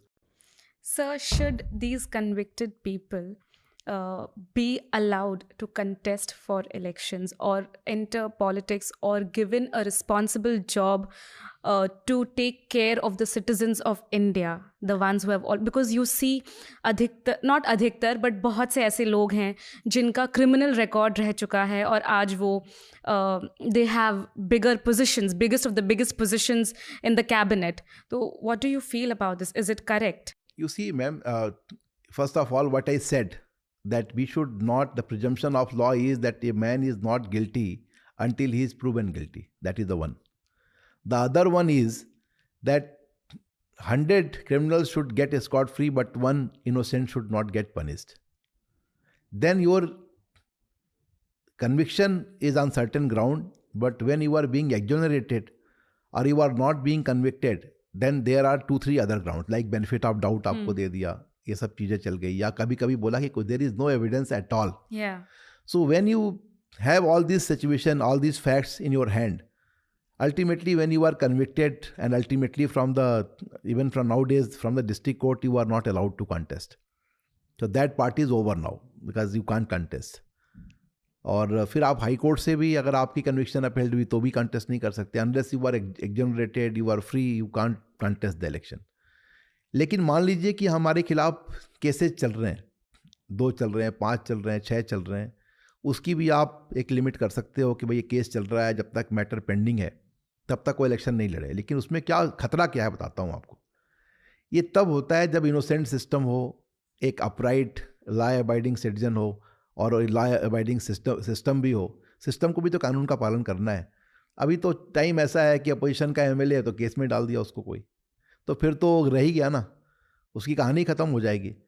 और कई बार मैं हमेशा बोलता हूँ कि जब कोई आदमी किसी को चार्ज करता है गलत तरीके से, और अगर दूसरा आदमी उस केस से बाहर निकल जाता है, then the person who has charged him should be made responsible. तब जाके जो इसका सम्मान है ना बढ़ जाएगा। अभी आपको मालूम है कि साहब अभी कौन सा केस सही है कौन सा गलत है ना, समझ में ही नहीं आता। अब जैसे आपको एक छोटा एग्जांपल देता हूँ, लालू प्रसाद यादव का केस तो सब जानते हैं, फ्रॉड स्कैम, ये वो सबको मालूम है। वो केस जब आया था हम लोग के पास, मेरे पास DA केस था उसका, सुप्रीम कोर्ट में चल रहा था केस। जब ये केस आया पहली बार हम लोग के सामने, तो मैं कहता था यार ये तो बड़ा बेकार सा केस है, ये तो हम लोग को टच नहीं करना चाहिए, ही is the most corrupt chief minister. जब वो केस पढ़ने लगे तो मैंने देखा कि साहब, क्योंकि कोई भी जो करप्शन चार्ज है that has to be substantiated by disproportionate asset, because unless there is a motive established you can't charge the person for the corruption cases, because there is a protection given to the every public servant under CRPC 197. Protection क्या है? That you are a government servant, you are performing your duties, but while performing your duties rightfully, because of error in the decision, certain losses has been caused. So when the losses has been caused, that is not part of the corruption, but that is because you did not take the decision properly, which you should have taken, or you may not have been advised properly to take that decision. You have taken a decision, because of that that error, there is certain losses were made to the government or exchequer, and because of that you are being charged. That is the one case. In Lalu Yadav's case, Yadav was public servant. When you were the public servant, the sanction is required, because the governments, most of the governments, he was framed by Devgowda. It's very interesting. SD Devgowda was prime minister. He belonged to Lalu's party. Lalu was the head of the party. Lalu made Devgowda prime minister. Devgowda was Lalu's choice. Without Lalu, he could not have become. But after assuming and after acquiring the chair, he thought, the person who can make me prime minister easily, he can remove me also. So then conflict started. And that prompted to this case. Now, if I ask you that Lalu Yadav was charged in this case, multi-crore fodder scam, what was his DA? उनका जो आय से अधिक संपत्ति थी वो क्या थी? तो आप आश्चर्य करेंगे, 18 लाख रुपए थी. वो 18 लाख भी कैसे जोड़ा गया था कि लालू यादव ने बच्चों की फीस इसमें मेंशन नहीं की है, इनके इतने बच्चे, इनके कपड़े उसमें मेंशन नहीं किया है. अल्टीमेटली सक्सीड किए, सुप्रीम कोर्ट से केस जीते और ट्रिब्यूनल से भी केस जीते. तो लालू यादव आज जिन केसेज में सजा भुगत रहे हैं, उनमें एक भी पैसे का डीए का चार्ज नहीं है. उनका डिसीजन गलत हो सकता है, मगर करप्शन के कोई प्रोसीड्स ऑफ द क्राइम, जो पैसे आते हैं वो नहीं आए हैं, कोई उनकी डिस्प्रोपोर्शनेट एसेट, कोई इनकम नहीं है, कोई ऐसी चीज़ नहीं है. मगर पॉलिटिकल रीजन से, या जो भी रीजन कह लीजिए, because he was very popular leader, तो कार्रवाई उनके खिलाफ हुई और बदनामी भी उनकी हुई बहुत. और आज की तारीख में भी वो केस चलता है, कन्विक्शन उनकी अभी चल रही है, वो तो बेल पे हैं अभी भी. मैं केवल इस बात के लिए रेफरेंस इसलिए दे रहा हूँ कि कई बार आपके समझ में नहीं आता कि पॉलिटिकल रीजन से या किसी और कारण से अगर किसी ने आपको फिक्स कर दिया, तो बाहर आने का रास्ता क्या है? कानून तो अपने गति से चलेगा. अब आपने MP MLAs के स्पेशल कोर्ट्स बना दिए. स्पेशल कोर्ट्स बनाने के बावजूद जो केसेस चलेंगे, 3 साल तो लगेगा. 3 साल में तो छोटे मोटे आदमी का कैरियर चला ही जाता है. 3 साल, 4 साल, 5 साल में. इनका केस तो इतने साल से चल रहा है, इनके बच्चे भी इतने हैं, तो अब चल रहा है. 88, 89 की कहानी शुरू हुई थी ये, और आज हम लोग 24 में बैठे हुए हैं. 96 में देवगौड़ा प्राइम मिनिस्टर बने थे. केस रजिस्टर हुआ 97 में. जब देवगौड़ा को हटाने का फैसला हुआ तो केस रजिस्टर हुआ. देवगौड़ा का जिस दिन कुर्सी जा रही थी, उसी दिन, संडे के दिन, इस केस में चार्जशीट फाइल हुई थी, क्योंकि उनको लगा कि आज, मैं केवल, मेरा कोई राजनीतिक पार्टी से मतलब नहीं है. I have never been member of any political party, but I am referring this case only for a specific purpose, that in a case where you feel that the other person is political threat or maybe some other kind of threat, you may frame him. So frame-ups has also to be taken into account in the specific cases where you are going to ban or restrict those politicians where the process is such that they can't contest the elections or specially designed for them. तो वो नहीं होना चाहिए. लेकिन मेरा ये मानना है, आप जो कह रही हैं बिल्कुल सही कर रही हैं. कोई भी जो नेता हो जिसके खिलाफ केसेस चल रहे हों और जो करप्शन के चार्ज पे हो, आगे पीछे, सुप्रीम कोर्ट ने पहले भी किया था, उनको बैन किया, आगे भी सुप्रीम कोर्ट ही करेगा, और ये करना चाहिए. आपकी सबकी कैटेगरी क्राइटेरिया डिसाइड कर दीजिए. उस कैटेगरी क्राइटेरिया में जो फॉल नहीं करता है वो नहीं कंटेस्ट करेगा, उसके खिलाफ कार्रवाई होगी जब तक वो क्लीन चिट नहीं मिले. मगर हमारे देश में कई बार क्लीन चिट भी सही तरीके से नहीं मिलता और कई बार कन्विक्शन भी सही तरीके से नहीं मिलता. सर, इतनी जगहों पर ये लूप होल्स है, स्टेप बाय स्टेप, कहीं पर भी कहते हैं ना वो राइट एंड रॉन्ग जो है, राइट तरीके से कुछ नहीं हो रहा है. Everywhere there is something for some favour, किसी के. बिल्कुल सही बोल रही हैं आप. ये फेवरेटिज्म चलता है, ये चलेगा और हर जगह चलता है. मैं आपको बताऊं, एक बहुत बड़ा केस हुआ था आपके बॉम्बे के अंदर ही, मकोका का केस, टाडा का केस था, संजय दत्त के ऊपर लगा था.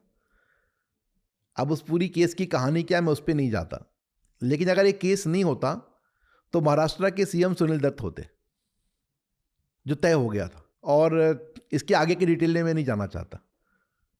और जो संजय दत्त के वकील थे, क्योंकि टाडा के केसेज में क्या होता था और मकोका में भी ऐसा ही है कि आपकी confession before A gazetted officer, A police officer, is your statement like you're given before magistrate only, in the court only.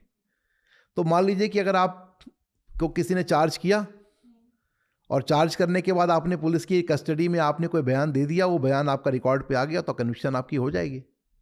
आप फिर ये नहीं कह सकते कि गलत बोला था पुलिस में हमने। ज़्यादातर पुलिस में लोग बयान दे ही देते हैं ना, आपको तो मालूम है कि भारत की पुलिस भी बहुत समझदार है, बयान कैसे लिए जाते हैं, ले ही लेते हैं। मुझे वो भी पूछना था कि जो पुलिस होते हैं उनकी गवाही को कितना सम्मान दिया जाता है या कितना उनको कंसिडर किया जाता है? नहीं, किया जाता है ना। उनकी जो इन्वेस्टिगेशन की जो फंक्शनिंग होती है, जैसे उन्होंने इन्वेस्टिगेट किया, प्रोसेस है, उस पर जिरह होती है। उसमें कोई एक आदमी पुलिस का बयान देता है। कई बार ऐसा होता है कि आपको विटनेस मिलते ही नहीं है, कंप्लेनेंट भी पुलिस वाला ही होता है, क्योंकि फर्स्ट इन्फॉर्मेशन जो देने वाला है वही पुलिस वाला ही होता है। आपके यहाँ मर्डर हो गया, जिसने मारा है उसके खिलाफ कोई बोलने को तैयार नहीं है। सो लोकल जो चौकी इंचार्ज एसएचओ होता है वो कंप्लेनेंट होता है उस केस में, तो ही is the complainant, another SHO is IO. Ultimately, you can argue that this IO who investigated this case and filed charge sheet against me was working under that SHO, who is the complainant in this case. So it's not fair investigation. You can argue all this. लेकिन ultimately ये सच्चाई है कि हमारे बड़े बड़े जो कई क्रिमिनल्स हैं जिनको कि समाज ने ग्लोरीफाइड भी कर दिया है। आप देखिए, बहुत कई ऐसे क्रिमिनल्स हैं जो इलाके में जाते हैं और यूँ इलेक्शन जीत जाते हैं। और ऐसा नहीं कि गुंडागर्दी से जीतते हैं, गुंडागर्दी होने के बावजूद उनका पब्लिक से कनेक्ट है, इसलिए जीत जाते हैं। केवल एक तरफ हम देखें, दूसरी तरफ नहीं देखें तो अच्छा नहीं है, गलत है। दोनों तरफ देखिए तो जीत जाते हैं इलेक्शन। फिर जीतने के बाद उनकी ताकत भी बनी रहती है, क्योंकि जब वो इलेक्शन के कोई उनके पीछे पड़ता है, वो कहते हैं ठीक है, चुनाव में जनता फैसला देगी, जनता फैसला देती है कि हमारा जो नेता है ये ईमानदार है, ये ठीक है, इसने इन लोगों को गोली मारी है मगर अपनी इज्जत के लिए, शान के लिए मारी है। चलता है ना ये। एक सेलिब्रिटी केस और एक आम इंसान का केस, इन दोनों केसों में क्या अंतर है? इसको क्या जो लॉयर्स हैं उसको कितना डिफरेंटली देखते हैं या फिर सेम तराजू में तोलते हैं? देखिए, ये कहना तो गलत होगा हम अगर ये बोलें कि सेम तराजू में तोलते हैं। न्याय के सामने सारे बराबर हैं, equality before law is there, but this is on papers only. क्योंकि एक आदमी बहुत बड़े वकील को हायर करता है, एक कोई छोटे वकील को हायर करता है। एक की केस पे आप 10 घंटे काम करके बहस कर रहे हो, एक की केस से आपने 20 मिनट पढ़ के बहस कर दिया और उसकी बात रखी, दोनों में फ़र्क तो हो जाता है। एक आदमी की पेइंग कैपेसिटी नहीं होती, एक की होती है। लेकिन अच्छी बात क्या है कि हमारे यहाँ एक लीगल एड सिस्टम अब शुरू हो गया है। मैं खुद भी एक इंडिया लीगल एड सेंटर है जो कि हम चला रहे हैं उसको, और हम लोग हर तरह के लोगों को लेते हैं उस सिस्टम के अंदर, उनको एडजस्ट करते हैं, और जिनके पास पैसे नहीं है, जो फंड नहीं कर सकते, उनको भी एडजस्ट करते हैं, देने की कोशिश करते हैं कि सुप्रीम कोर्ट में कम से कम लिटिगेशन उनको सही तरीके से मिल जाए। लेकिन ये भी देखिए कि बड़े से बड़ा सेलिब्रिटी जिस केस में फंसा हुआ है या जो उनका केस होता है उससे कंपेयर करें एक आम आदमी के केस से, तो आम आदमी के केस में सेकेंड व्यूज़ नहीं लिए जाते। जब कोई बहुत बड़ा आदमी आता है तो कई बार जजेस को भी लगता है कि we are not fools, we have seen the world, he is a big man, and this hostile witness का जो स्टेटमेंट है, या witness who has been hostiled, there must be some reason.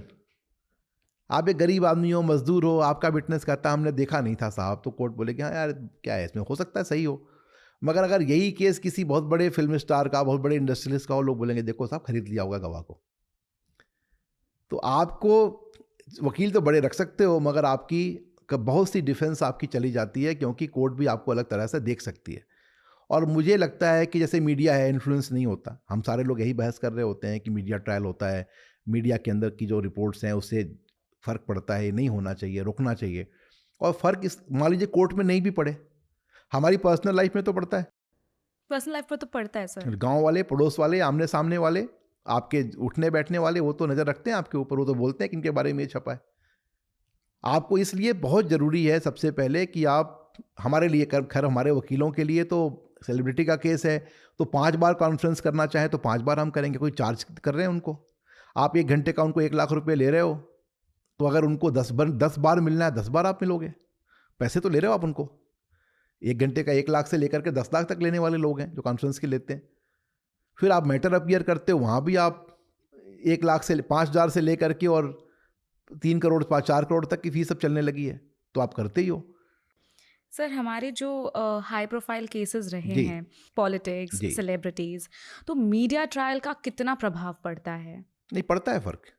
आप देखिए ना, पॉलिटिकल केसेज में तो आपका इलेक्शन खराब हो जाएगा, फिल्म वाले केसेज में आपको कि फिल्मी कैरियर खराब हो सकता है। अभी अलग बात है कुछ लकी लोग निकल जाएं, हाँ। लेकिन मेरे ख्याल से जो मेजॉरिटी है वो तो अफेक्ट हो जाती है और उसको फ़र्क पड़ता है। तो मीडिया ट्रायल से बचने का जो कुछ ना कुछ तरीका ज़रूर करना चाहिए। और जो ये मीडिया ट्रायल है ना, इसका फ़र्क तो पड़ता है, नेताओं के केस में भी पड़ता है, वो चुनाव हार जाते हैं। जो फिल्म वाले लोग हैं उन पे फ़र्क पड़ता है, उनकी फिल्में पिट जाती हैं, उनको कई बार काम नहीं मिलता। अब जैसे मान लीजिए किसी फिल्म स्टार्स के बारे में एक मोलेस्टेशन का चार्ज लग जाए और वो फिल्म स्टार यूएन का एम्बेसडर है, यूएन उसको एम्बेसडर नहीं बनाएगी, उसको हटा देगी। हटा देगी। तो आपका नुकसान तो हो गया, कल को आप केस से क्विटल हो गया आपका, तो आपको वो साल वापस करेंगे हम, वो तो निकल गया आपके पास से। हमेशा इस बात का ध्यान रखना चाहिए। और जो मीडिया के विचारवान समझदार लोग हैं, मैं उनसे भी हमेशा ये कहता हूँ, सारे पढ़े लिखे लोग हैं।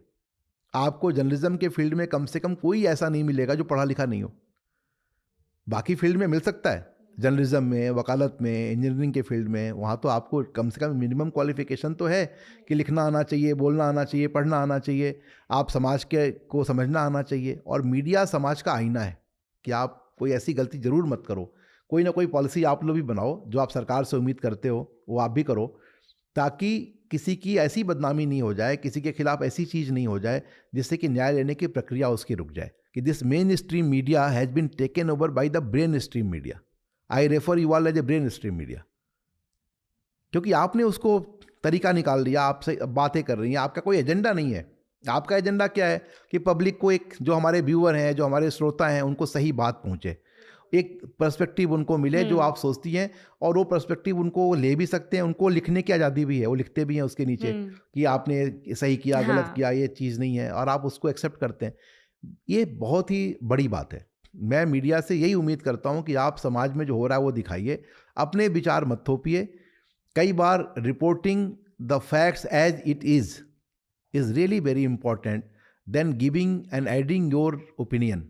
अमेरिका में केस हुआ, डोनाल्ड ट्रंप ने एक जर्नलिस्ट को बैन कर दिया इंटरव्यू के बीच में।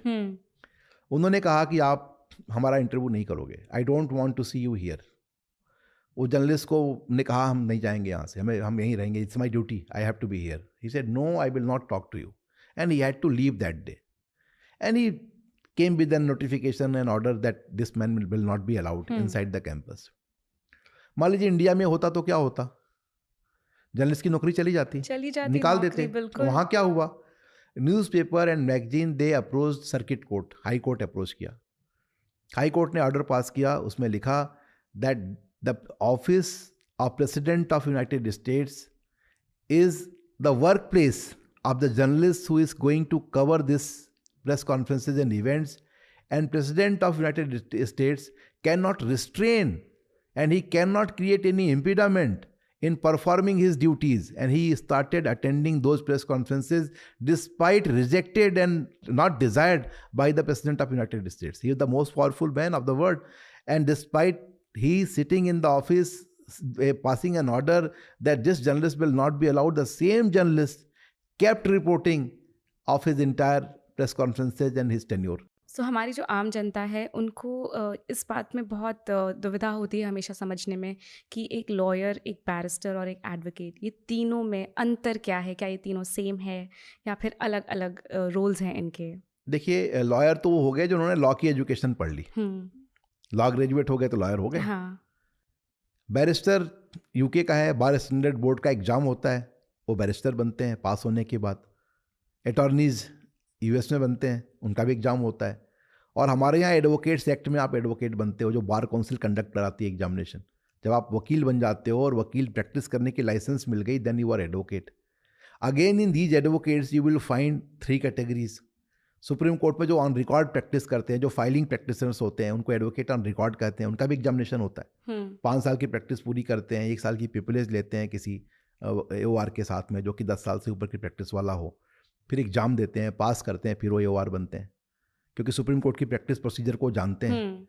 और फिर जब डिजिग्नेशन आपका हो गया, कोर्ट ने आपको डिजिग्नेट कर दिया, आप सीनियर एडवोकेट हो गए, तो आप सीनियर एडवोकेट हो गए। तो एक बेसिक ये 3-4 डिफरेंस हैं। तो बैरिस्टर तो हमारे यहाँ है नहीं, वो तो बैरिस्टर हो भी सकते हैं, क्यों नहीं, बैरिस्टर आप यूके में हो और वहाँ से आके यहाँ एडवोकेट्स एक्ट में आपकी रजिस्ट्रेशन हो गई, आप दोनों प्रैक्टिस कर रहे हो।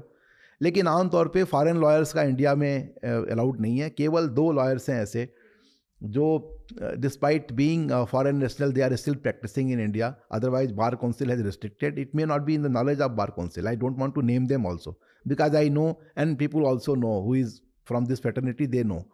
But foreign lawyers are not allowed to represent Indian clients before the Indian courts of law. They can indulge into consultancy and arbitration, but not appearance before the court.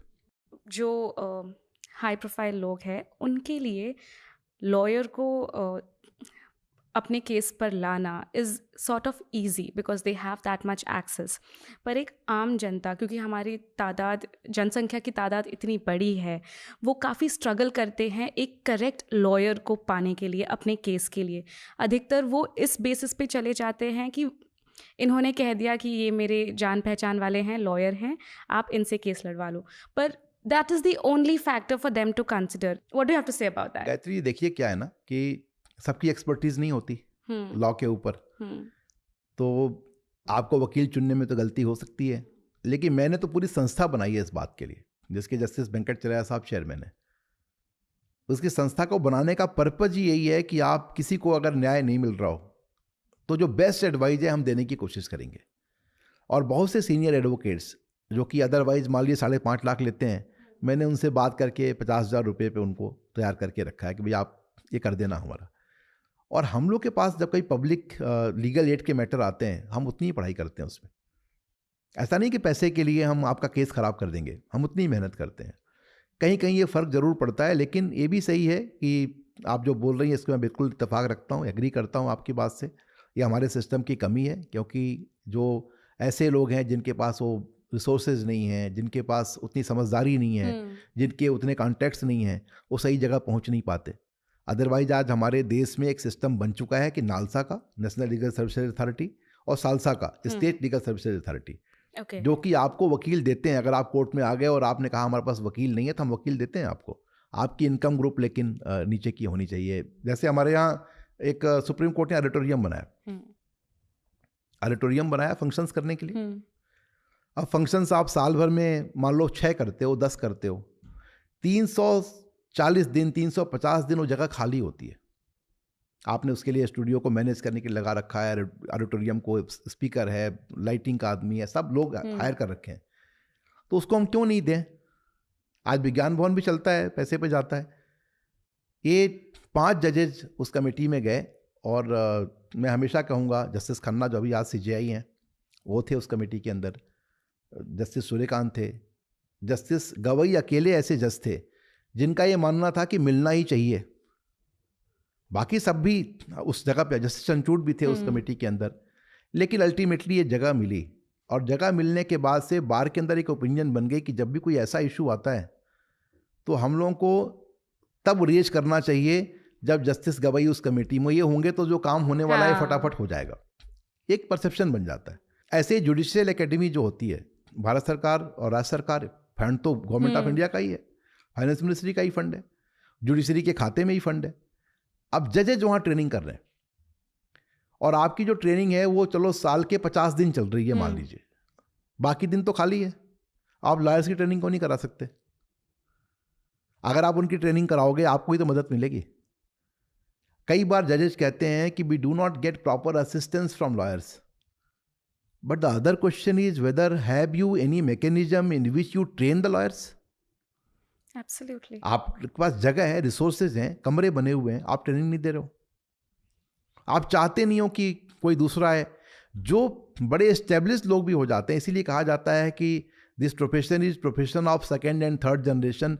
First generation just they spend their life in establishing themselves. मेरा ये कहना है कि चलो वो time तो अब नहीं है, सबके लिए अच्छा टाइम है, लेकिन फिर भी आपको मौका देने में दिक्कत क्या है? आप मौका दीजिए ना भाई, नए लड़कों को मौका दीजिए, यंग जनरेशन को मौका दीजिए। एक बार हो सकता है कि वो काम सीख करके और काम करने लगे। पहली बार हमने फिर जो कई ट्रेनिंग कोर्सेज हमारे हुए, हमने जुडिशियल एकेडमी में कराया। उस समय चीफ जस्टिस ऑफ इंडिया थे जस्टिस NV रमन्ना, तो मैंने उनको रिक्वेस्ट किया, उन्होंने एकेडमीज अलाउ किया, लेकिन हमारे यहाँ बड़ा विरोध हुआ उसका भी कई बार कि नहीं आप यहाँ क्यों करा रहे हो, ये कहीं रिजॉर्ट में करा लेते हैं। रिजॉर्ट में कराओगे आप सिस्टम के हिस्से तो नहीं रहोगे। आप जुडिशियल एकेडमी का इस्तेमाल वकीलों के लिए होना चाहिए, आपकी जो ट्रेनिंग प्रोग्राम्स हैं उसका इस्तेमाल वकीलों के लिए होना चाहिए, लॉ स्टूडेंट्स के लिए होना चाहिए। आप मीडिएशन सिखाते हैं, आप मीडिएशन एक माइंडसेट है, आप यंग बच्चों को भी सिखाइए ना। आपके यहाँ सिलेबस तो आप दे रहे हैं, लेकिन हमारे यहाँ का रूल है कि 10 साल से कम की प्रैक्टिस वाला व्यक्ति मीडिएटर नहीं बन सकता। 10 साल की प्रैक्टिस होगी, फिर हम 5 दिन की 40 घंटे की ट्रेनिंग कराएंगे। उस ट्रेनिंग को करने के बाद आपकी इम्पैनलमेंट होगी, फिर आप मीडिएटर बनोगे, फिर कोर्ट आपको अपॉइंट करेगी मीडिएशन के लिए। अगर आपने वही कोर्स सेम ट्रेनर के साथ प्राइवेट संस्था से कर लिया है तो आपको कोर्ट रिकॉग्नाइज नहीं करती। नया मीडिएशन बिल आएगा, फिर तब की तब देखेंगे। लेकिन आज की तारीख में कोर्ट आपको अपॉइंट करती है, कोर्ट मीडिएशन देती है। और मैं आपको बताऊं कि इतनी बड़ी सर्विस हो रही है मीडिएशन से कि बहुत से लोगों को फ़र्क पड़ रहा है, लिटिगेशन का रास्ता खत्म हो रहा है, बाकी चीज़ें हो रही हैं। मैं ये समझता हूँ कि जो रिसोर्सेज हैं, अगर आपके पास खाने से अधिक बन गया है तो फेंको मत, किसी भूखे को खिला दे दो। वही मैं इस सिस्टम के ऊपर भी कहता हूँ कि आपके पास सिस्टम बन गया है, ट्रेनिंग एकेडमीज बन गई हैं, जुडिशियल एकेडमीज बन गई हैं।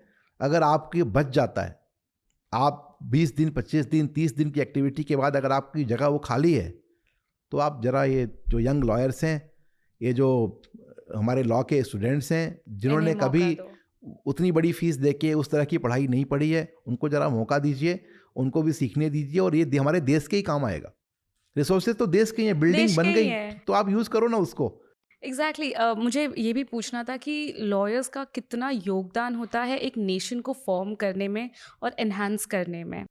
देखिए, मैं फिर आऊँगा इंडियन नेशनल कांग्रेस की एस्टेब्लिशमेंट पे 1885 का। 1857 के मूवमेंट के बाद जो फर्स्ट फ्रीडम स्ट्रगल जिसको हम बोलते हैं, कोई कुछ भी बोले इसको, मगर 1858 में डिक्लेरेशन ऑफ विक्टोरिया आ गया और वहाँ से ये बन गए लोग सारे के सारे, हम ब्रिटिश के सब्जेक्ट हो गए, ब्रिटिश राज्य के हिस्सा हो गए। कोई विरोध नहीं रह गया था, राजाओं की कुर्सी छीन ली, उनकी गद्दियाँ छीन ली, केवल जो अंग्रेज़ों के साथ थे वो बच गए। अब इस देश में विरोध करने के लिए कौन सामने आए? तो एक एसोसिएशन बनी, एक भारतीय राष्ट्रीय कांग्रेस बनी। शुरू में बताया गया कि साहब हम तो सेफ्टी वॉल्व की तरह हैं, कोई आपके खिलाफ बोलेगा तो हम उसको, उस विरोध को यहीं अपना चला करके छोटी मोटी बात करके ख़त्म कर देंगे। वहाँ से वो कांग्रेस पार्टी बनी, वकील थे, वकीलों ने मूवमेंट को चलाया। वकील ही सज़ा भी पाए, पटेल भी को भी सज़ा हुई, लोकमान्य तिलक को भी सज़ा हुई, सभी वकील जेल में रहे। आप देखिए, जब गांधी जी पहली बार गए थे गुजरात, सरदार पटेल उसी क्लब में थे जिस क्लब में गांधी जी को मिलने नहीं आए थे। लोगों ने बहुत कहा तो फिर मिलने के लिए आए, उसके बाद से फिर मिलने लगे। और फिर जब बारदोली का सत्याग्रह हुआ तो पहले ऐसे नेता थे गुजरात के जिन्होंने बिना गांधी के, गांधी की भूमि पे एक इतना बड़ा किसान आंदोलन कर दिया। तब लोगों ने कहा कि नहीं, पटेल में क्षमता है और ये व्यक्ति कुछ और भी कर सकते हैं। यही बात बाकी राज्यों में भी चली। अब आप देखिए, गांधी का चंपारण सत्याग्रह हुआ। चंपारण सत्याग्रह भी जब हुआ था, जब वो बिहार गए थे, तो वहाँ पे स्थिति क्या थी? डिस्ट्रिक्ट मजिस्ट्रेट का कोई भी ऑर्डर कोई मना नहीं किया था उसके पहले तक। फर्स्ट टाइम उनका जो क्लासमेट था, दोस्त था गांधी जी का, जो जानता था पहले से उनको, वहाँ डिस्ट्रिक्ट मजिस्ट्रेट था। उसने एक ऑर्डर पास किया कि आप इस बॉर्डर के अंदर नहीं आ सकते हो, हमारे ज़िले में आपकी एंट्री नहीं होगी। गांधी जी ने क्या तरीका निकाला? उन्होंने कहा हम उसके ज़िले में एंट्री नहीं करेंगे, हम उस ज़िले के बॉर्डर पे बैठ जाएंगे। बात तो उतनी ही हो गई, मैसेज तो चला गया। हाँ। और बाद में परमिशन उनको मिल भी गया कि अकेले गांधी जी आ सकते हैं, फिर सभी आ सकते हैं, करते करते मगर राजेंद्र प्रसाद जैसे नेता, कृपलानी जैसे नेता उस आंदोलन से खड़े हो गए। सारे वकील ही तो थे। फर्स्ट कैबिनेट में 3/4 लॉ ग्रेजुएट्स थे, वकील लोग थे। तो आप इस देश में मोहम्मद अली जिन्ना चाहे पाकिस्तान के हों या पंडित जवाहरलाल नेहरू भारत के हों, वहाँ के सारी कैबिनेट देखिए और यहाँ की कैबिनेट देखिए, सब तो यही थे, वकील ही तो थे। झगड़ा भी वकीलों के बीच में था, गांधी जी भी वकील थे, इंटरेस्ट भी उन्हीं का था, और इंडस्ट्रियलिस्ट ने भी सपोर्ट किया था। आज क्या हालत है? आज की आप हालत देखें अगर, तो वकालत एक चीज़ हो गई और देश आज़ाद है, तो हमें उसकी बड़ी कीमत समझ में नहीं आती है। जो चीज़ आपको हासिल हो ना, उसकी कीमत समझ नहीं आती है। जो आपके पास से चली जाए, फिर आप कहते हो कि अरे ये तो ये मेरे हाथ से निकल गया, इसकी तो ये वैल्यू थी। क्योंकि कई बार आप जिसके साथ रहते हो उसको अथॉरिटी तो नहीं दिखाओगे अपनी, उसको तो आप प्यार से ही रहोगे, उसके साथ अच्छे से ही रहोगे। आपकी अथॉरिटी, आप कौन हो, ये उसके समझ में तब आता है जब आप उससे दूर हट जाते हो, या आपकी वैल्यू क्या है। आप देखिए, कोई गांव में बड़ी सारी कहावत होती है कि जब किसी की डेथ हो जाती है फिर पता लगता है कि इस आदमी का कंट्रीब्यूशन क्या था। जो आदमी बिस्तर पे लेटा हुआ था, 80 साल का आदमी, 85 साल का आदमी, जिसका कोई कंट्रीब्यूशन दिखता ही नहीं था सिवाय इसकी कोई लाइबिलिटी है परिवार के ऊपर, उस आदमी के जाने के बाद पता लगता है कि अरे इसकी एडवाइस, जिसका सलाह, इसके सुझाव, वही तो इंपॉर्टेंट थे इस घर को चलाने में। तो बहुत सी बातें नहीं रहती हैं। धीरे धीरे जो वकील कम्युनिटी हमारी है, मेरा एक मानना है कि सब ने कंट्रीब्यूट किया है सोसाइटी में, डॉक्टर्स ने भी किया है, इंजीनियर्स ने भी किया है, वकीलों ने भी किया है, मगर कभी भी कोई गलत कहीं होता है तो सबसे पहले जो आवाज़ खड़ी होती है वकीलों की खड़ी होती है। तो इसलिए मैं बिल्कुल बायस होकर नहीं कह रहा हूँ आपको, मैं वकील हूँ इसलिए बात नहीं कर रहा हूँ, मैं आपको दिल से ये बात बोल रहा हूँ। वकील कहीं गलत करे मैं ये भी बोलूँगा, ज़रूर उसकी शिकायत करूँगा, लेकिन आपको ये मानना पड़ेगा कि जो पहली आवाज़ है जाति के खिलाफ, अन्याय के खिलाफ, वो वकील की उठती है। बिल्कुल जी सर। जब कोई जाता है पुलिस स्टेशन अपनी एफआईआर करवाने जी और अगर वो रजिस्टर नहीं हो रही है, क्योंकि आम इंसान तो पुलिस के पास ही जाएगा अगर कुछ होता है जी तो, जी। अगर उनकी कंप्लेंट फाइल दर्ज नहीं हो रही है तो उसे क्या करना चाहिए? देखिए, ये बात बिल्कुल सही बोल रही हैं आप। कोई भी लिखना नहीं चाहता एफआईआर। हम्म, क्यों नहीं लिखना चाहता? हमारे यूपी में एक बार एक पॉलिसी आ गई हम्म, कि जिस जिस थाने के अपराध बढ़ेंगे उस थाने के थाना प्रभारी को निलंबित किया जाएगा। तो फिर क्यों लेंगे वो लोग तो एफआईआर? क्या हुआ कि जब जब एफआईआर लिखाने कोई जाता था तो इन लोगों ने 2 रजिस्टर मेंटेन कर लिया, एक एक्चुअल ऑफेंसेज और एक जो पेपर पर दिखाना है। तो आप जब गए तो आपका केस वहाँ उस जीडी में एंट्री कर ली। मेन जीडी में क्राइम नहीं है, उस जीडी में क्राइम है। उसकी भी शिकायत आने लगी कि साहब केस रजिस्टर नहीं है। पुलिस वर्कआउट भी करती थी, काम भी करती थी, मगर सस्पेंशन बचाने के लिए 2 रजिस्टर मेंटेन कर लिया। इलीगल ही था मगर कर लिया। कोर्ट की जो डायरेक्शंस हैं वो ये हैं कि that whenever there is the information of any cognizable offence, the police officer is duty bound to register the FIR, but that is not being followed. That's not being followed. वो नहीं कर रहे हैं। और मैं आपको बताऊं कि कई बार ऐसा मेरे सामने भी हुआ है कि मैं खुद जाके बैठ गया और तब एफआईआर हुई है। ये मेरे साथ भी हुआ है, मेरे कि घटना लिखनी है, एफआईआर लिखनी है, आप लिख नहीं रहे हो, और जाके तब करानी पड़ी। लेकिन मैं आपको केवल ये बात कहना चाहता हूँ इसमें भी कि एफआईआर लिखवाने का भी मिसयूज होता है, पीआईएल का भी मिसयूज होता है। ऐसे ही समाज में जो जो अधिकार आपको मिले हुए हैं उस अधिकार का मिसयूज जब आप पब्लिक करने लगती है तो एक प्रिकॉशन का एक राइडर जुड़ जाता है उसके अंदर। एफआईआर झूठी लिखनी जानी शुरू हो जाती हैं तो फिर एक उसके अंदर एक तरीका बन जाता है कि नहीं, पहले इसकी इन्वेस्टिगेशन कर लो, प्रिलिमिनरी इंक्वायरी करो और उसके बाद एफआईआर रजिस्टर करो। अब एक बार गुड फेथ में ये रूल बन गया तो hidden underlying the impact of such policy is that you will not register the FIR at all. It will be at the PE stage, it will remain at PE stage. Then you have to go to the court, seniors को जाओ, DGP को शिकायत करो, सब करो, फिर भी नहीं होती है तो फिर आप कोर्ट जाते हो, अंडर 163 जो है आप कोर्ट की डायरेक्शन पे एफआईआर लिखाते हो। तो ये सब तो बात की बात आ गई। बीएनएस में भी प्रोविजंस हैं और ये प्रोविज़न रहेंगे, लेकिन हर आदमी के लिए बहुत मुश्किल है। आम आदमी के लिए अपने लीगल रिसोर्सेज लेना और उसको इम्प्लीमेंट कराना, एफआईआर लिखाना बहुत ही मुश्किल है, आसान नहीं है। और जितना मुश्किल एफआईआर लिखाना है उतना ही मुश्किल उस आदमी के लिए न्याय पाना है। मैं इस पर कोई संकोच नहीं है, मैं बिना संकोच के कह रहा हूँ, बिना लाग लपेट के कह रहा हूँ आपसे कि न्याय का जो रास्ता है ना वो एक बड़ी कठिन है, डगर पनघट की। ये इस completely applicable in our system, at our system 100%।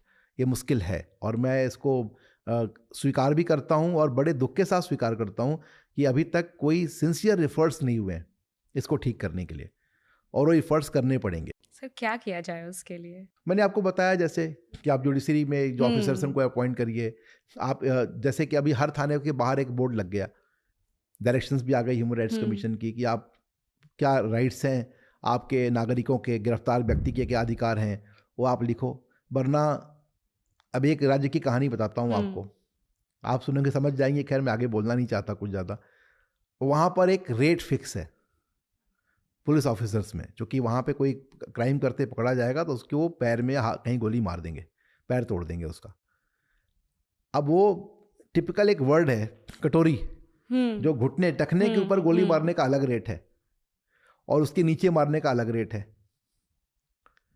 क्योंकि यहाँ मारने से आपका सब कुछ खत्म हो जाएगा। जो क्रिमिनल जिसको पकड़ा है आपने, उसको ऑफिसर कहता है कि देखो यहाँ गोली मारना है, वो कहता है भाई यहाँ मत मारो, नीचे मार दो, ये 50,000 ले लो।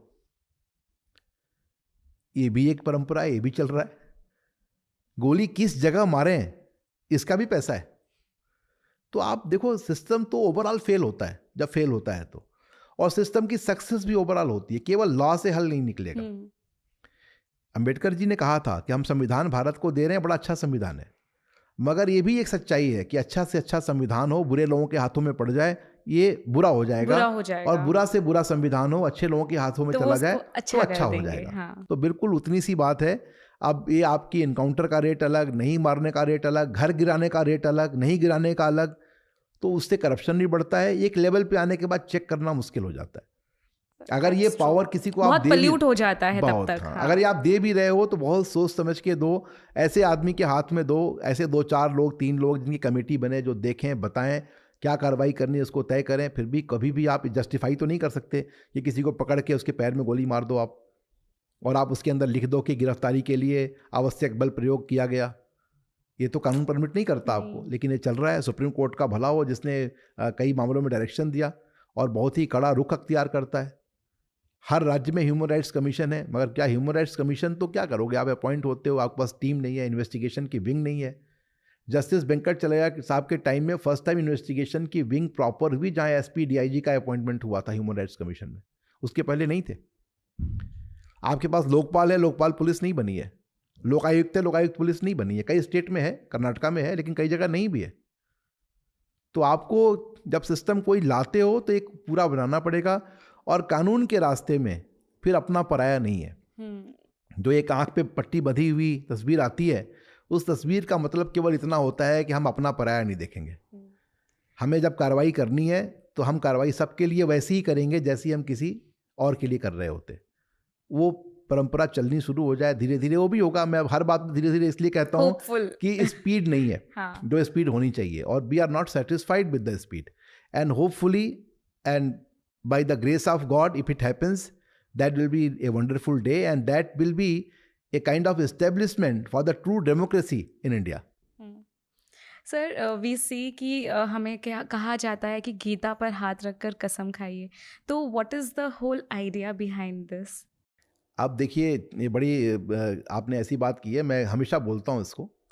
मैं एक बार मैं डिस्ट्रिक्ट कोर्ट्स की कई फाइल्स निकालने का शौक़ रहता था मुझे, तो मैं जाके निकालता था, उसको पढ़ता था, पुरानी फाइल्स, जैसे बनारस के राजा की कोर्ट नरेसर में होती थी, या उन ज़माने की।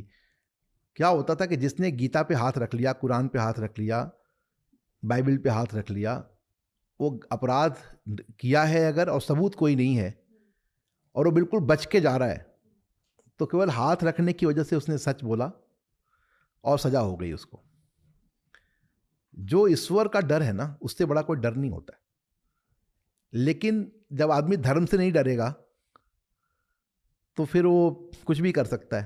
तो वही है ना कि इस बात की क्या गारंटी है कि वो इस होली ग्रंथ पर हाथ रख तो रहा है, पर वो सच बोल रहा है या सच तो नहीं बोल रहा है, अब नहीं बोल रहा है, लेकिन ये भी सही है कि जैसे ही वो हाथ रखता है ना, उसकी अंतरात्मा एक बार तो जरूर कांपती है। मैं नहीं कहता कि वो कॉन्शियंस, हाँ, एक बार अंदर से आता है कि हाँ यार, ये तो मैं गलत तो कर रहा हूँ। लेकिन ये भी सही है कि अब उसका बहुत ज़्यादा मतलब नहीं है, लेकिन फिर भी इस परंपरा को छोड़ने की भी ज़रूरत नहीं है। पूरे दुनिया में सब जगह ये चल रहा है, और ये बना इसीलिए था कि जिसको भगवान में से जो डरेगा, क्योंकि आदमी को अंतिम डर इस ज़िंदगी में जीते जी सज़ा पाने का नहीं है। हर धर्म के अंदर मरने की बात की जो सज़ा है ना, वो बहुत बड़ी है। तो आप जीते जी तो क्या सज़ा मिलेगी नहीं मिलेगी, उससे आपको डर नहीं है। मरने के बाद जो सजा होने वाली है ना, उसके डर से आप परेशान हो। सर, एक ये है कि अगर आप मर के नर्क में चले गए तो एक बड़ी सी कढ़ाई है, उसमें तेल है उस उबले हुए तेल में आपको डाला जाएगा। हर धर्म में अलग अलग पनिशमेंट है, हर धर्म में अलग अलग पनिशमेंट है, हर धर्म का अलग अलग स्वर्ग है। जहाँ पर पानी की मुसीबत है, वो कहता है साफ स्वर्ग में, जन्नत में जाओगे तो वहाँ पे आपको बहती हुई नदियाँ मिलेंगी साफ साफ। जहाँ पर बहुत ठंडी जगह है, वहाँ बोलते हैं वहाँ गर्मी होगी, सूर्य है, ये है, वो है। जहाँ पर बहुत गर्मी है, उनको ठंडी जगह भेज देते हैं। तो आपकी जन्नत की परिभाषा और दोजख की परिभाषा और नर्क की परिभाषा, ये सब अलग अलग है समाज के क्षेत्र के आधार पर। लेकिन फिर भी एक बात सही है कि जो धर्म से डरता है ना, धर्म भीरू जो होगा, धर्म से डरने वाला आदमी कई बार गलती करने के पहले भी सोचता है, रिमोर्सफुल होता है। आप रिमोर्सफुल होते हो। आप देखो हमारे जो ये सजा हम देते हैं किसी को, the primary purpose of arresting someone and sending them to prison is not to punish them. Our system is reformative system, we want to reform. If you are not in the purpose of reforming the prisoner, then no service is done, and that's why you are spending taxpayers money on them. Yeah. Because it's taxpayers money. Yes, Any yes. prisoner who commits an offense and he is inside, he is in judicial custody, he is completely at the expenses of society at large. Absolutely. Taxpayers money. Because the moment they are reformed, they will be the great human being and citizens for the country, and they will be doing good for the nation. That was the ideal concept. That is not in practice, it's not happening, or it's happening only 2% or 3% or nominal. That is a different story. But ultimately purpose was this one. Purpose यही था, जी, to reform. Sir, अगर किसी वकील से आप नाखुश हो उनके काम से, तो क्या हम उनको सू कर सकते हैं? देखिए, आप नाखुश हैं तो आप एनओसी ले लीजिए, उनको बोलिए आपसे हम नहीं काम कराएंगे, ले लेते हैं लोग। आप सू करें भी कंज्यूमर, आप देखिए क्या है, कोई कोर्ट का फैसला आ रहा है, जज डिसाइड करता है, वकील कई एक बड़े बहुत देर तक बहस करते हैं, कहीं नहीं करें, मगर जज भी तो बैठा हुआ है। हम जज बन के नहीं बैठते हैं। तो आप किसी वकील को एज कंज्यूमर तो सू नहीं कर सकते, because they are officers of the court, और करना भी नहीं चाहिए। मेरा ये मानना है कि ऐसी परमिशन आप नहीं दे सकते, और अगर ऐसा हो तो हम उसको विरोध भी करेंगे कि आप वकीलों को क्यों परेशान कर रहे हो। लेकिन ये भी सही है कि जज भी तो बैठा हुआ है, सारे रिकॉर्ड्स हैं, आप जो डॉक्यूमेंट्स दोगे हम आपको रिप्रेजेंट कर रहे हैं, कोई केस हो जाए आप हमें जो बताओगे वही तो हम बोलेंगे कोर्ट में।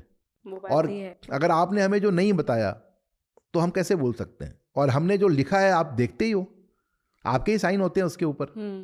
अब ये हो सकता है कोई आदमी पढ़ा लिखा नहीं हो, बिल्कुल गरीब हो, उसका केस आ रहा हो, तो वो तो सू करने भी नहीं जाएगा बेचारा, उसको पता ही नहीं है। और जिसको पता है वो तो अपनी एफिडेविट को पढ़ रहा है, रिटन सबमिशंस को पढ़ रहा है, आपके आर्गूमेंट्स को सुन रहा है। और आज की तारीख में सब कुछ वर्चुअल है। सुप्रीम कोर्ट जज भी कुछ गलत बोलता है ना, तो आजकल एक गांव में दूर बैठा आदमी कहता है ना, इस जज को कुछ नहीं आता। Absolutely, sir. और इसीलिए कई बार मन में हम लोग के आता है कि ऐसा तो नहीं कि गलती कर दी, ये सारा कुछ यूट्यूब पे डाल के सारी प्रोसीडिंग को। लेकिन ये भी लगता है कई बार कि ट्रांसपेरेंसी है, लोग देखते हैं, उनको मालूम है कि हमारे वकील ने बोला या नहीं बोला, या जज साहब ने क्या किया, या किस आधार पे फैसला किया। और बच्चों की ट्रेनिंग भी होती है, जो यंग जनरेशन है, जो जितने हमारे नए लॉ के बच्चे हैं। अब मान लीजिए कोई बच्चा दिल्ली बॉम्बे में पढ़ता है, उसको तो हाई कोर्ट सुप्रीम कोर्ट दिख रहा है, मगर एक बच्चा जो जौनपुर में पढ़ रहा है, गाजीपुर में पढ़ रहा है, औरंगाबाद के किसी जगह पे पढ़ रहा है, कोई नांदेड़ में पढ़ रहा है, उस बच्चे को तो नहीं ये सुविधा है। वो कम से कम ये हियरिंग सुन करके और अपने आप को ठीक कर सकता है। क्या चेकलिस्ट होते हैं आपके जब आप एक केस को गो थ्रू कर रहे हो? देखिए, सबसे पहले हमारे पास तो जो केस आते हैं नॉर्मली वो पक्के ही आते हैं। डिस्ट्रिक्ट कोर्ट फैसला आ गया, हाई कोर्ट का आ गया, सुप्रीम कोर्ट में आता है। सबसे पहले मैं हर एक नए बच्चे को बोलता हूँ कि आप 5W और A1H ये पढ़ के और फिर केस को बनाओ कि भाई why this matter is being filed, what is the issue, where it happened, how it happened, ये सब कुछ आप उसके अंदर डालो। When it happened, yes everything. तो व्हेन इट इज रेडी, जो सारे W कर लिया आपने, H कर लिया, जर्नलिज्म का भी यही रूल है और यही रूल हमारे वकीलों का भी है। सिनॉप्सिस आपकी बन गई, लिस्ट ऑफ डेट्स बन गई, फिर आप देखो कि हाई कोर्ट ने कहाँ पर गलती की। क्या किसी जजमेंट जो सुप्रीम कोर्ट ने कोई प्रिंसिपल्स इस्टेब्लिश किया उसके खिलाफ तो कहीं नहीं जा रहा है। ये सब कुछ कर लिया। नए जो यंग बच्चे होते हैं रिसर्च भी करते हैं, पेपर्स लेके आते हैं, उनकी बड़ी मदद मिलती है हम लोगों को। फिर उसके बाद हम कोर्ट जाते हैं, तो हमारी तैयारी पूरी हो जाती है। और एक जो क्लाइंट्स होते हैं ना, जो इस केस को डील कर रहे होते हैं, मैं हमेशा कहता हूँ यंग मेंबर से, हमारे बार के भी और जो नए बच्चे जो पढ़ाई करके प्रैक्टिस में आने वाले हैं उनको भी कहता हूँ कि जब क्लाइंट से आप मीटिंग करते हो, take it very seriously, because your client is contesting the matter for last few years and he knows much more than any other lawyer or any other person connected to this matter, because he is going through with this case. Yeah. So he knows more than you. So first listen to him, ask him that what you want, and sometimes they also tell you something which they have observed, and thereafter you form your opinion and then you prepare your case. Sir Sanjay Dutt sir का case आपके पास कब आया? नहीं, मैं case के family friendly की तरह मैंने उस मैटर को देखा हमने, और कोई वो केस जब आया तब तक तो जब वो हमारे संपर्क में आया कन्विक्शन हो चुकी थी और डिस्ट्रिक्ट कोर्ट से, और ये उसके बाद मैंने वो बस केवल इसकी जो कमियां थी उस केस की वो हम लोगों ने देखा कि अगर ये केस टाडा में नहीं होता तो कोई सज़ा उनको नहीं मिलती। उनके पास AK-47 नहीं मिला था। एक पॉपुलर परसेप्शन है that he was there was AK-47 recovered from his custody. It was not AK-47. It was just a spring, and that spring was not to be used in the AK-47. कोई किसी और चीज़ की कोई spring थी जो recovery हुई थी। लेकिन चूंकि इनका खुद का स्टेटमेंट जो कि टाडा में पुलिस ऑफिसर के सामने जो भी आप बोलते हो या नहीं भी बोलो हमने लिख लिया, वो स्टेटमेंट उसमें काउंट हो जाता है। तो I will say that he was one of the first victims of such draconian laws, and thereafter TADA was withdrawn. आप देखिए टाडा चला गया, पोटा चला गया, ये क्यों चला गया कि आप इतना मिसयूज़ किया आपने इसका। अब जैसे कोई जुआ खेल रहा है, अभी एक महाराष्ट्र का मैं एक केस कर रहा हूँ, इसमें डिटेल में नहीं जाता इसके, जो कि केस उसकी भी पेंडिंग है। तो जुए का केस है। जुआ खेलने वाले जो लोग पकड़े गए वो सेकेंड टाइम जुआ खेलते हुए पकड़े गए, उनको मकोका में बंद कर दिया। गैम्बलिंग के अलग लॉज हैं, अलग रूल्स हैं, लेकिन आप मकोका में चले गए, उनको बेल नहीं हो सकती। अब आप जब इस तरह से आते हो, कभी आपने मिसयूज़ किया, पहली बार हो सकता है सही डिसीजन हो उनका कि ये बार बार इन्वॉल्व हो रहे हैं, एक बार केस में डाल देंगे, 3-4 साल तक अगर ये केस लड़ लेंगे तो इस चेन इनकी टूट जाएगी, फिर वापस से इस ऑफेंस में नहीं आएंगे। Your purpose may be good, but ultimately the purpose and the method adopted by you is completely illegal. It is blatant misuse of your power granted under MCOCA. So the moment you start misusing this, it was a case of Sanjay Dutt. You can say कि ठीक है यार, संजय दत्त है, बड़ा star है, इसको क्या कमी थी क्या नहीं था। मैंने आपको पहले शुरू में ही कहा कि अगर ये केस नहीं होता तो संजय दत्त जी के जो फादर थे सुनील दत्त साहब, वो चीफ मिनिस्टर होते, तो वहाँ से आप इस केस को देखना शुरू करिए। और मैं कभी किसी को अपनी तरफ से क्लीन चिट नहीं देने वाला। मैं कौन होता हूँ? मैं तो केवल इतना ही कह सकता हूँ कि अगर उनके खिलाफ, चूँकि रिकवरी AK-47 की नहीं थी, और उनके खिलाफ अगर ये स्टेटमेंट नहीं होता, उनका खुद का स्टेटमेंट नहीं होता जो पुलिस ऑफिसर ने रिकॉर्ड किया है without his knowledge, which he said several times in the court. So then it was not a case of even conviction. It was a case of violation of fundamental rights in which police officers would have gone to prison. उल्टा हो जाता अगर ये case Tada में नहीं होता। तो normal IPC case होता तो ऑफिसर्स जेल में होते। कैसे फ्रेम कर दिया आपने इस आदमी को? मगर टाडा था इसलिए उनकी स्टेटमेंट थी, और स्टेटमेंट थी इसलिए उनकी कन्विक्शन आ गई। जैसे एक बड़े फिल्म स्टार का एक केस था, तो अब मैंने उनसे कहा कि अरे आप इतनी छोटी सी बात से आप परेशान हो गए, आप तो एंग्री यंग मैन वाला काम दिखाइए अपना, आप उसमें ऐसे स्टेटमेंट दीजिए। बोले कि अरे नहीं भाई, एंग्री फिल्म थोड़ी है, मुझे तो ये समझना है पहले कि मैं सही हूँ कि नहीं। अगर मैं सही हूँ तो मुझे डरने की कोई ज़रूरत नहीं है। Ultimately he was right, so he could throw his weight and he could do whatever he wanted to do. But मैं जो कहना चाहता हूँ ये कि suppose you fix someone in MCOCA and there is no case, can you get bail? No, because there is no such provision in this. तो वो problem है।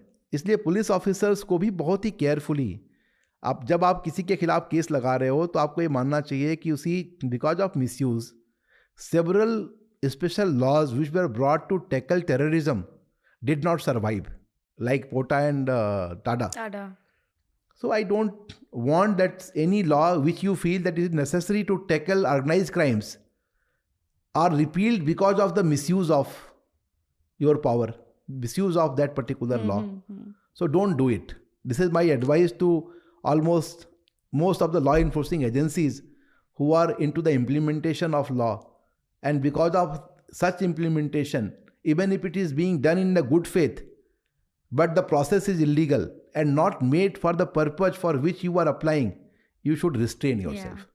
Like you said, Sanjay Dutt sir did not say anything और इसका अलग मतलब उन्होंने ले लिया. So when a person is silent and is not saying anything, says he doesn't want to say anything, तो उसका क्या अर्थ निकाला जा सकता? क्या कोई अर्थ निकालना ज़रूरी है? नहीं, अगर उसने आपके सामने नहीं बोला तो आप कहोगे ना नॉन कोऑपरेशन है, कहते रहो. Ultimately, he cannot be silent in the court. He has to speak. He has to say that, no, do you accept the charges? You have to say yes or no. So what happens when the person is not ready to say anything? And then acceptance, obviously you are accepting it. But your option is given whether you accept the charge, and if you say no, I am innocent, then the trial will start. Otherwise, you are accepting the offense. You are accepting the offense. So, advocates और police के बीच जो differences हैं वो कभी ख़त्म होंगे या फिर ये पावर स्ट्रगल हमेशा चलेगा? देखिए, इसलिए रहता है, आपको बताता हूँ। पुलिस किसी को पकड़ती है, उसको जेल में ले जाती है, थाने में ले जाती है, चार्जशीट फाइल करती है, वकील उनको डिफेंड कर रहा होता है। तो रिश्ता ही ऐसा है कि जहाँ पे हम साथ साथ चल तो रहे हैं दो किनारों की तरह, मगर मिलना नहीं होता। लेकिन कई बार आपको ऐसे केसेस भी मिलेंगे, कई क्रिमिनल लॉयर्स को सारे केसेस थाने से ही मिलते हैं। ऐसे भी हैं। हाँ। थाने से मिलजुल के ही काम करते हैं। तो हर तरह के लोग हैं, सिस्टम में ये चलता है। लेकिन ये भी सही है कि दोनों की ड्यूटी है। He is also officer and lawyers are also officers of the court. They both have to perform their duties. One person's job is to investigate, be into the law enforcing agency. Other person's responsibility is to deliver and help in the compensation of justice. And he is appearing before court of law to help the accused person, sometimes to defend them, sometimes to deal with the issues. And many good judgments that has been brought and that came to the existence by the greater assistance of the great lawyers to the court. Otherwise, it was impossible to have such ideas and such good laws. तो वो तो होता ही है। वो तो police और जो अपने वकील हैं, इनके झगड़े तो आप देखेंगे। ज़्यादातर फिल्मों के अंदर आप पुलिस वाले को विलन क्यों पाते हैं? इसलिए पाते हैं कि सबसे ज़्यादा दुखी लोग पुलिस से होते हैं। आप डॉक्टर को विलन आप पाने लगे हैं। अब फिल्में बनती है तो डॉक्टर को दिखाते हैं किडनी निकाल दिया, हाँ। इसने ये निकाल दिया। पहले नहीं था ये। It was such a noble profession.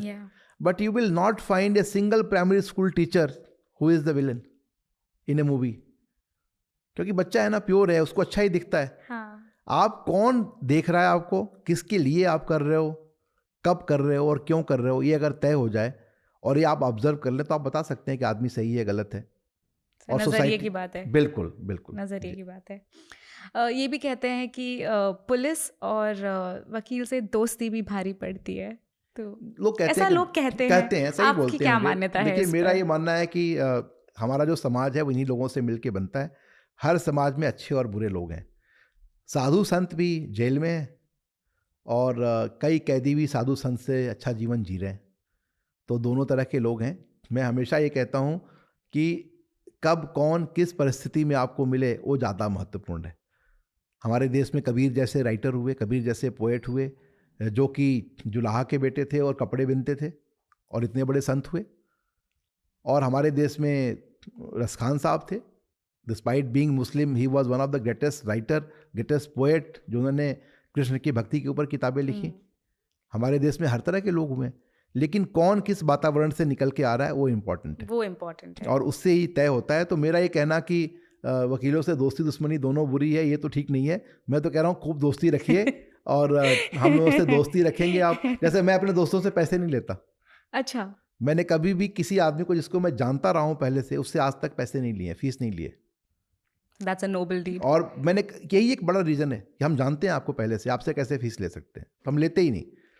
अब इसका कोई दूसरा मतलब नहीं है, यही मतलब है कि आप मुझे पहले से जानते हैं, हमारी आपकी दोस्ती रही है। अगर आपका हमारा संपर्क केस की वजह से होता तो हम ले लेते आपसे कुछ। अब तो आपसे हमारा संपर्क इसलिए पहले से था और आप केस में आ गए, तो हमारी भी एक ड्यूटी बनती है, हमें फीस नहीं चाहिए आपसे। हम आउट ऑफ वे नहीं जा रहे, मगर आपकी जो मदद हो सकती है हम वो करेंगे। दोस्ती आप ज़रूर रखिए। और पुलिस वाले से नाहक दोस्ती की ज़रूरत भी क्या है, वकीलों से तो रखनी चाहिए। बिल्कुल। सर, आपके हिसाब से भारतीय न्याय संहिता आम आदमी के लिए कितना बेनिफिशियल है? देखिए, जो आईपीसी है उसमें और इसमें ज़्यादा फर्क नहीं है। हाँ। ये बिल्कुल वही है, 90% तो वही है जो पहले से था। जो बचा हुआ 10% है उसके अंदर कुछ ऐसी चीज़ें जो कि कोर्ट ने पहले से बोल रखा था, जैसे जेंडर न्यूट्रल करने की कोशिश की, नाइट को सनसेट कर दिया, या कहीं कहीं पे जहाँ पे मिसयूज होते थे 377 कोर्ट ने पहले ही कर दिया था, उसको हटा दिया। अगर कंसेंशुअल है तो उसको निकाल दिया। जो सेम सेक्स वगैरह ये सब जो चलता था वो हटा दिया।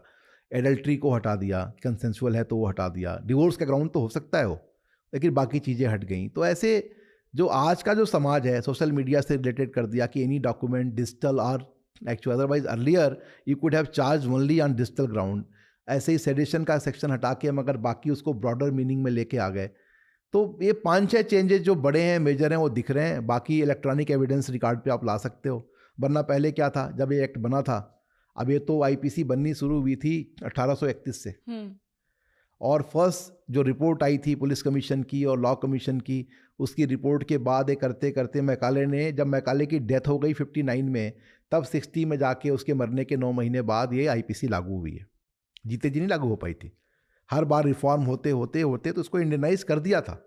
When they were drafting Indian penal code that was applicable for Afghanistan, Burma and this all these countries including India and Bangladesh, ये सारे एक ही थे, तो उसको इंडियन ही बना दिया था।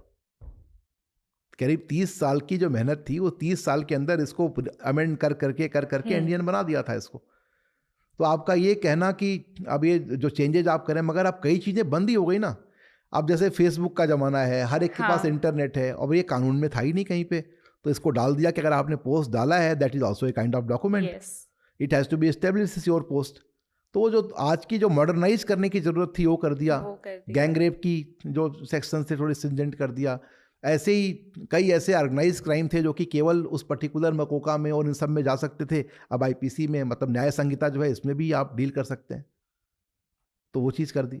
यही सब थोड़े बड़े चेंजेस है, बाकी सब तो वही है, क्या चेंज कर दोगे, और पूरी दुनिया का यही है। तो कानून तो यही है, बस केवल इतना है कि आप, जैसे अब एआई का यूज हो जाएगा अभी कुछ दिन में, उसके लॉज आ जाएंगे। बिटकॉइन के अभी देखिए कुछ दिन में रूल्स आ जाएंगे, उसके लिए आपके लॉ आ जाएगी। वैसे गवर्नमेंट लेके आई है, मगर प्रॉपरली उसकी फंक्शनिंग और उसकी, जैसे बैंक्स के साथ है बैंकरप्सी कोड है, वैसे ही क्रिप्टो करेंसी कोड भी आ जाएगा। सर जैसे जैसे देश आगे बढ़ता जाएगा उसी के बेसिस पर इसमें भी चेंजेस आते रहेंगे। Absolutely, laws are nothing but the reflection of societies, and it is there made to regulate the society. So majority of the persons, if they desire to be regulated in a specific manner, they will have a law in a specific way. That is the law, nothing else. Sir हम जब भी कोई ऐसे देखते हैं news की brutal death, brutal severe cases of rape, तो लोगों में ऑफ कोर्स बहुत आक्रोश होता है एक, एंड वो ऐसे कहते हैं कि पब्लिक के हवाले छोड़ दो। सो डू यू थिंक ऐसा पॉसिबल है? नहीं, मॉब लिंचिंग तो आप नहीं कर सकते, पब्लिक तो देश नहीं चलाएगी, और पब्लिक जो है कानून और को अपने हाथ में ले भी नहीं सकती, जो लेती है वो गलत करती है। मैं आपको एक उदाहरण देता हूँ। अभी जैसे डाउरी के केस में जो बेंगलोर का केस आया, जिसमें कि वो सुसाइड केस आया, पूरे देश में हंगामा मच गया। क्या इसका मतलब ये है कि लड़कियों को लोग तंग नहीं कर रहे हैं डाउरी के लिए? इसका मतलब ये है कि डाउरी की प्रैक्टिस में नहीं है। 100 में अगर 5 केसेस, 20 केसेस, 80 केसेस, 40 केसेस, मैं कह रहा हूँ सारे केसेस गलत हो, एक ही सही हो, तो जिस एक आदमी के साथ जाती है उसको न्याय नहीं मिलना चाहिए। यहाँ तो फिर हमें परिभाषा उस तरह की करनी पड़ेगी। मैं नहीं कहता कि जस्टिफाइड था, एकदम गलत बात थी। किसी भी कीमत पे आप जो ये बेंगलोर वाला केस था वो आप जस्टिफाई नहीं कर सकते। कोर्ट ने क्या किया और कैसे किया, मैंने उस पर एक डिटेल में कई जगह बोला भी और बात भी की, और उसमें कार्रवाई भी हो रही है। लेकिन मैं ये भी कहता हूँ कि कानून पूरा गलत नहीं है, कानून को लागू करने वाले और कानून का दुरुपयोग करने वाले वो गलत है। इसलिए कानून हमेशा गलत नहीं होता है, कानून तो वही है, कानून समाज का आईना है। डाउरी के केसेज में आप जब किसी जेल में, मैंने शुरू में आपसे कहा कि जब आप प्रिजन में जाते हैं तो you get the reflection of that particular society. Yeah. And how you get it? You go and you find that there are around 700 women prisoners. Around 50% of them are unmarried. And most of them are inside because of a dowry case. तो आपको पता लग जाएगा कि भाई unmarried ladies को भी बंद करके रखा है इस जिले के अंदर, मतलब एक्यूज उनको भी बनाया है। ऐसे ही बुजुर्ग माँ बाप भी बंद हैं उसके अंदर। ऐसे ही आपको बाकी केसेज भी मिलेंगे, ड्रग्स के केसेज मिलेंगे, कुछ और मिलेगा। आप राजस्थान में जाए एक्सीडेंट केसेज मिलते हैं, क्योंकि वहाँ पर अपराध इतना नहीं है थोड़ा बहुत, लेकिन बाकी राज्यों से बहुत कम है। Okay. ऐसे ही आप यूपी में चले जाएं तो आपको हर तरह के मिल जाएंगे। पंजाब में ड्रग्स के केसेज बहुत मिल जाएंगे। तो आपको जिस राज्य में आप जाते हैं, जहाँ पे जाते हैं, वहाँ पर किस तरह का अपराध हो रहा है, वहाँ का समाज क्या कर रहा है और पुलिस कैसे डील कर रही है उसको, उस जेल के अंदर 50 प्रिजनर को देख के पता लग जाएगा। बट सर फिर से पूछना चाहूँगी कि जब ये रेप केसेस होते हैं जो अक्यूज्ड होते हैं, लाइक बहुत ही इनिशियल स्टेज पे you have all the proofs against that person that he is the culprit, and yet we see कि बहुत ज़्यादा डिले है न्याय दिलाने में उनको फॉर द विक्टिम।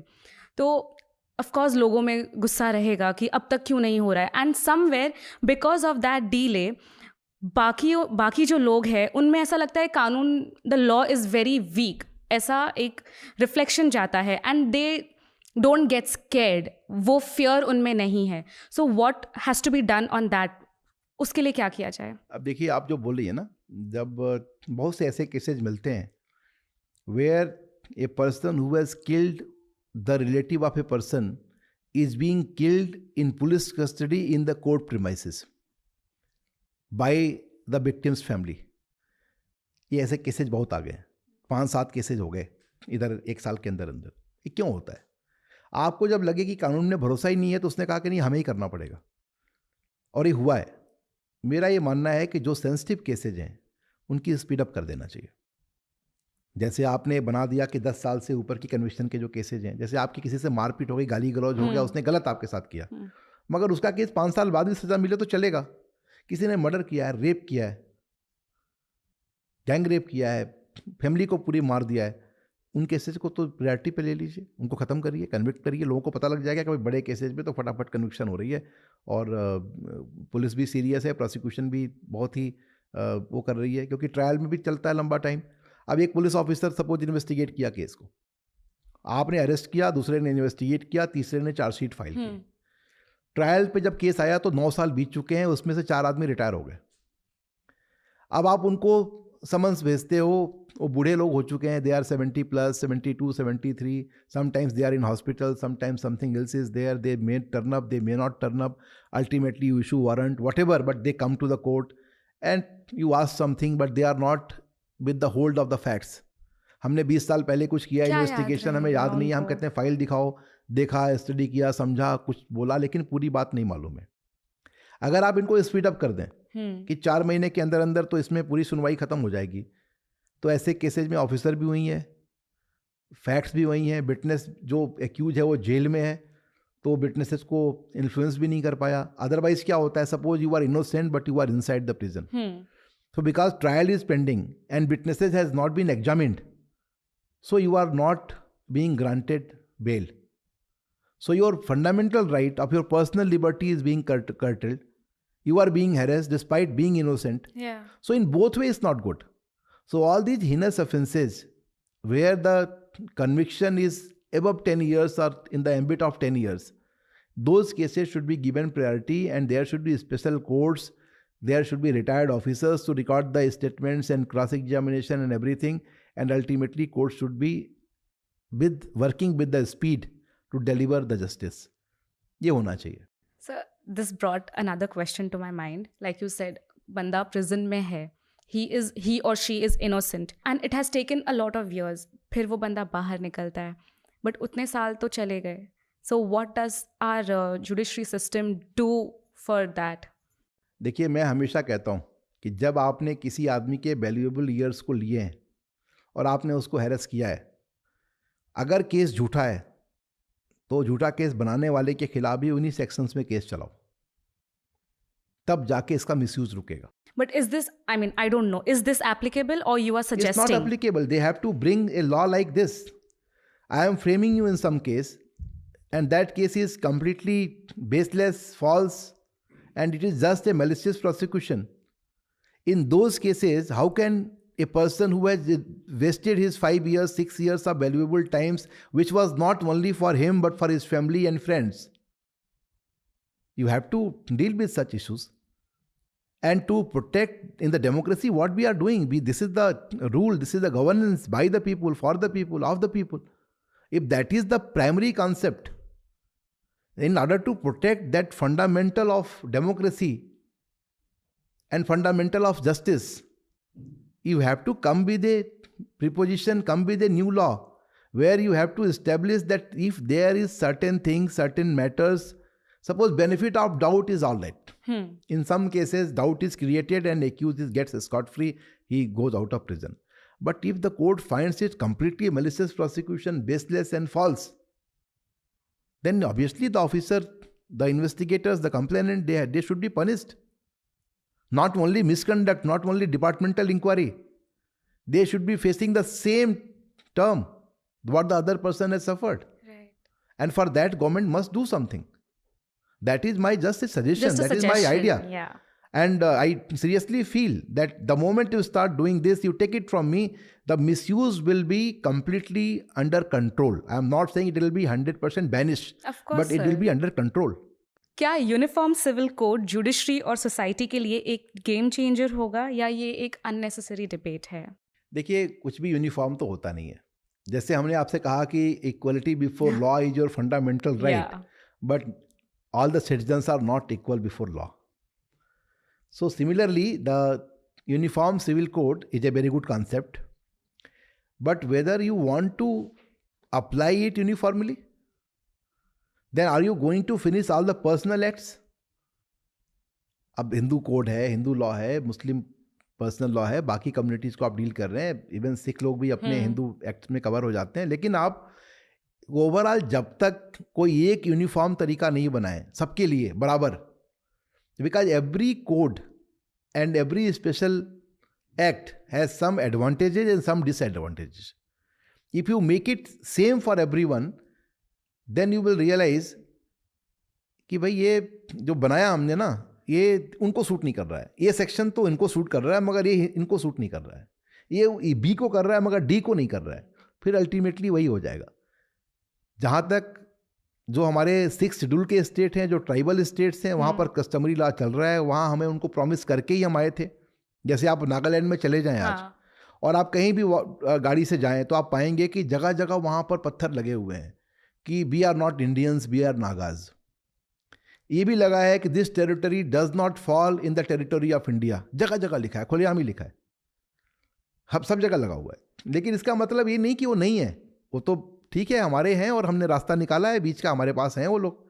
ऐसे ही मैं कहता हूँ कि आप जब भी कुछ यूनिफॉर्म बनाते हैं, वो यूनिफॉर्म केवल एक या दो लोगों को निगाह में रख के नहीं, एक ग्लोबल नेशन वाइड बना दीजिए. ट्राइबल स्टेट्स को छोड़ दीजिए, जो कि गवर्नमेंट छोड़ रही है, टच नहीं कर रही है उनको. बाकी सबका एक बना दीजिए. आप बना देंगे तो काम हो जाएगा उससे. लेकिन आप बताइए, टैक्स पे यूनिफॉर्मिटी हो सकती है? ज़्यादा इनकम वाले को आप ज़्यादा टैक्स लेते हो, कम वाले से कम लेते हो. Uniformity can only be on the social issues, marriage issues, property rights. Got it. आप जैसे हमारे यहाँ पे तो लेडीज़ को कोर्ट ने कर दिया कि उनको हक मिलना चाहिए, एक्ट में भी आ गया. लेकिन अब मेघालय में तो केवल लेडी को ही हक है, लड़कों को तो मिलता ही नहीं कुछ. Boys don't have any right in the property. Even if you want to acquire the property, that has to be acquired by the youngest daughter in the family. And this is just in Meghalaya? Yes, in the Khasi tribe. I'm not saying just, means many other tribes, they have different rules. Okay. जैसे अब mining कर रहे हैं आप, हमारी land पे अभी आपको तेल का कुआं निकल गया, वो जब इन सरकार की हो गई, वो निकालेगी इसको. जमीन के अंदर कोई धन मिल गया, हमको सोना मिल गया, गवर्नमेंट का है. लेकिन जैसे ही आप अरुणाचल में जाते हैं, मेघालय में जाते हैं, it belongs to the owner of the property. तो वो हर जगह पे डिपेंड करता है. मेरा केवल ये है कि आप जो भी कानून लेके आते हैं, आप यूनिफॉर्म सिविल कोड लेके आओ या कोई एक्सेप्टेबल सिविल कोड लेके आओ या वाइडली एक्सेप्टेबल कोड लेके आओ, जो भी नाम रखें उसको आप, in place of uniformity it should be applicable to everyone. If you want to leave few tribal communities who are governed by customary law, leave them. But for rest of them, there should be a common provision. But take it from me, anything which is uniform will not be suitable for everyone. One section will be good for A, the same cannot be good for D, and the same can be good for E, but again B will object for it. So you have to prepare something which is acceptable. Government must be working on it because they are saying something. Or you can have state to state, depending on the facts and circumstances of the state. That is a better idea. A state can apply it in their own state because they know the system and Right, custom. right. So you can start doing it, and from there you can, if you adopt that these are the few provisions which is part of uniform civil code in Kerala, but they are missing in state of Uttarakhand, it means the society there and here is bit different. Yeah. So ultimately, when you club everything together and you form a particular rule, then you have to respect the sentiments and culture and practices of other persons who belong to other states and other faiths and religion. How to become a successful lawyer? I think most of this young generation, younger lawyers, they are working really very hard.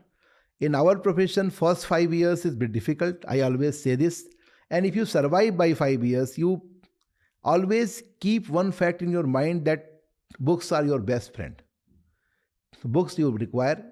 Thereafter, you have some good friends with whom you discuss something healthy and discuss about law also. At the same time, be honest to your friends and your clients and try to work hard. You take it from me, within 5 years, money will not be a problem for you. I am not saying that you will become so big, but money will not be a problem. But first 5 years, you have to focus. Like somebody is coming to Bombay to practice.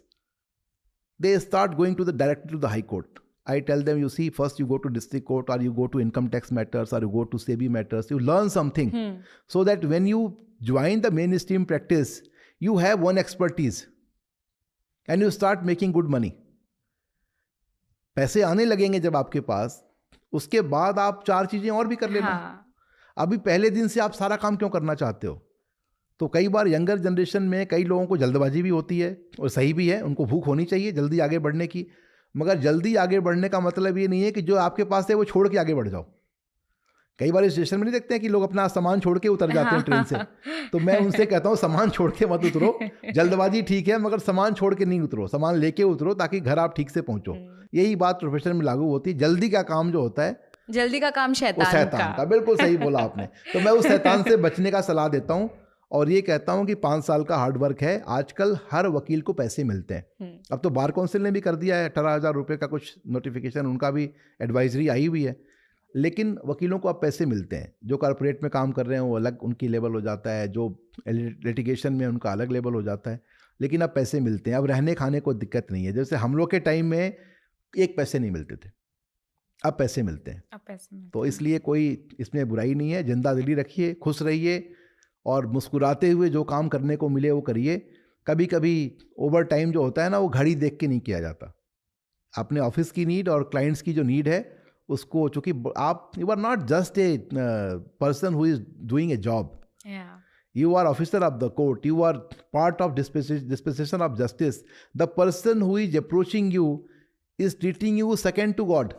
His life is dependent on you. So जरा उसका ख्याल करिए और घड़ी देखे बिना काम करिए। 5 साल बाद सक्सेसफुल लॉयर ही रहेंगे, तो इसलिए लोग बन जाएंगे। मैं आपको बताऊं, बड़ा अच्छा फ्यूचर है हमारे प्रोफेशन का। सर, लॉ में भी अलग अलग ये डिपार्टमेंट्स होते हैं जिनके बारे में हमने शुरुआत में बात की थी। But out of all these departments, which department gives you the highest income? Again I will say that you see there are many good forums. जैसे NCLT है, NCLAT है, सारे कंपनी कॉर्पोरेट मैटर्स वहाँ हैं, लोग अच्छे पैसे कमा लेते हैं। एप्टेल है, जहाँ पर गैस के, पेट्रोलियम के, ऑयल के मैटर, इलेक्ट्रिसिटी के मैटर हैं। ऐसे ही आपको डेट रिकवरी ट्रिब्यूनल है, जहाँ पर कर्जे को लिए बैंक्स आते हैं, वहाँ भी पैसे ठीक मिल जाते हैं। क्रिमिनल मैटर्स हैं, वहाँ पैसे मिल जाते हैं। सिविल मैटर्स में मिल जाते हैं। आप एक एरिया पकड़ लो, जिसमें भी करना चाहते हो। आप IPR ले लो, आप कंज्यूमर ले लो, जो आपको पसंद है आप एक एरिया ले लो। पहले उसकी एक्सपर्टीज़ लो। आप PC एक्ट ले लो, NDPS ले लो, आपको जो भी जैसे मैटर करने हैं उस एक मैटर पे दिल खोल के पहले काम करो, अच्छे से मेहनत करो, उसकी एक्सपर्टीज़ लो। उसके केसेस से आपकी आमदनी चलेगी, आपका घर चलेगा, आपकी दौलत बढ़ेगी और साथ साथ आपका नाम बढ़ेगा। और साथ में आप दूसरे काम जो आपको पसंद है वो करते रहो। उसके भी समाज सेवा भी करो थोड़ी बहुत। बेचारे बहुत से क्लाइंट्स आते हैं, पैसे नहीं होते, उनके लिए मदद करो, उनको फ्री करो। बस यही तरीका है और सारे के सारे सक्सेसफुल होंगे मैडम, सारे को पैसे मिलेंगे। पैसा तो दिक्कत है ही नहीं, हमारे प्रोफेशन में पैसा दिक्कत नहीं है। काम करने का अवसर नहीं है, और काम करने का अवसर कोई देना नहीं चाहता। मैंने कहा ना कि ट्रेनिंग कराइए प्रॉपर, जुडिशियल एकेडमी लॉयर्स के लिए खोलिए, वकीलों को काम करने का मौका दीजिए। उनको ऐसा नहीं होना चाहिए कि जजेस तो ट्रेनिंग ले रहे हैं मगर लॉयर्स नहीं ले रहे हैं। सबको ट्रेन करिए और आप ये पाएंगे कि ओवरऑल इससे देश का भला होगा। ये कोई एक व्यक्ति के लिए नहीं है, सबके लिए। सबके लिए अच्छा है। सर काम करने का मौका क्यों नहीं मिल रहा है? अब इसलिए नहीं मिल रहा है कि आपको कई लोगों को, मैंने कहा ना कैटेगरी है हमारे समाज के अंदर। आप देखिए ना, हिंदुस्तान में एक चीज़ तो है जो बाकी देशों में नहीं है, कई देशों में नहीं है, काम को छोटा और बड़ा समझने का। डिग्निटी ऑफ मैन पावर तो नहीं है। अपने देश के कई राज्य हैं जहाँ पर है, लेकिन कई राज्य ऐसे हैं जहाँ पर आपको कोई छोटा काम है तो छोटे लोग करेंगे, बड़ा काम बड़े लोग करेंगे। ये बात ठीक नहीं है। तो हमारे यहाँ बराबरी समाज में ही नहीं है। जब समाज में बराबरी नहीं है तो काम करने के मौके भी नहीं है। हमारे जो सबसे बड़े रिचुअल्स होते हैं, धार्मिक रिचुअल्स, इसमें भी आप देखेंगे कि बहुत से धर्म के लोगों को तो आप रोक ही देते हो, कहाँ उनको रिचुअल करने देते हो। तो वो भी तो एक बात है। तो आप कोई बराबरी का अधिकार तो समाज ने नहीं दे रखा हमारे। धीरे धीरे उसको भी मैं कहता हूँ कि ठीक करो, कोशिश करो, आप उसको आगे बढ़ाओ और बनेगी बातें। सब फेक लीगल नोटिसेस के बारे में बात करेंगे। ये कैसे प्रिपेयर होते हैं and how to verify and deal with fake notices? Fake notices from the government departments? From yeah, like From the government, yes. from the government Yes, departments, somebody is sending you ED notice, somebody is Yeah. sending you CBI notice. Because we did this research also, and there was a study that we did, जिसमें 8% of all legal notices served were later found to be fraudulent. So Yes. how to verify? So any officer, any government agency, if they are sending you the notice, there will be their landline number. Okay. It has to be.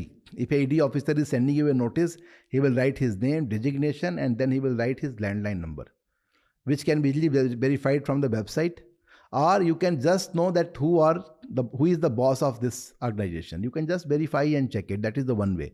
Okay. The other way is the format.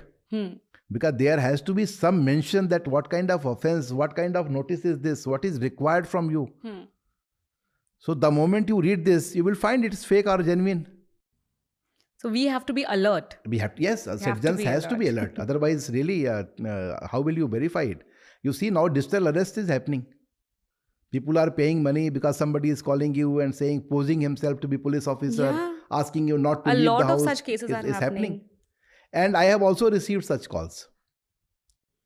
Sir, I have been a victim to it. I've lost 30,000. I did not lose the money.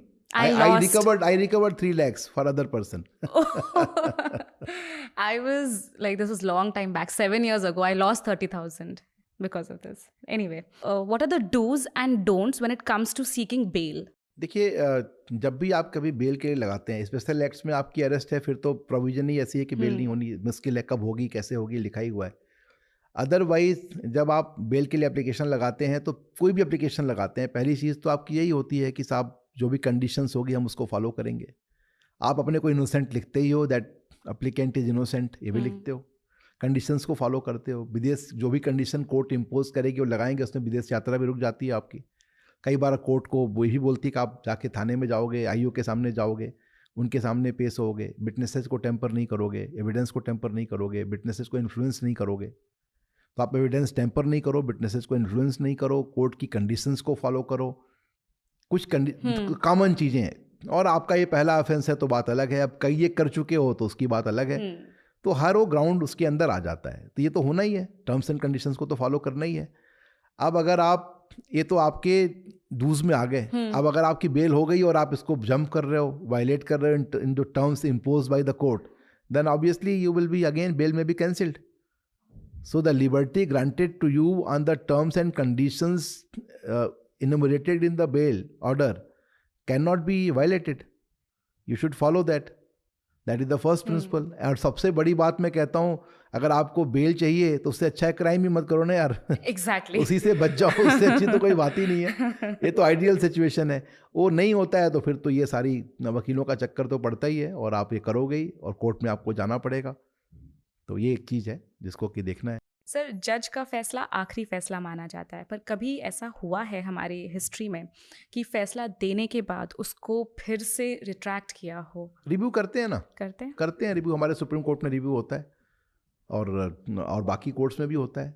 Revision file होता ही है कि अब, और process इतना लंबा है ना, magistrate के फैसले को ये डीजे के यहाँ चैलेंज करते हो, डीजे के पास, फिर हाई कोर्ट में, फिर डीबी में, सुप्रीम कोर्ट में, फिर रिव्यू, फिर क्यूरेटिव। तो कितनी बार चेंज हुआ है। with that, we come to the end of this podcast. Thank you so much, sir, for giving your valuable Thank you, time to Gayatri ji. us. We learned a lot. Like, I got to know so much. I hope आपको अच्छा लगा हमसे मुझे बात करके. बहुत अच्छा लगा. आप बहुत अच्छी हो. Thank और you, sir. may God bless you, and you already have a good name, and your name will grow further. Thank you so much. Thank sir. you, ma'am. Thank Thank you. you.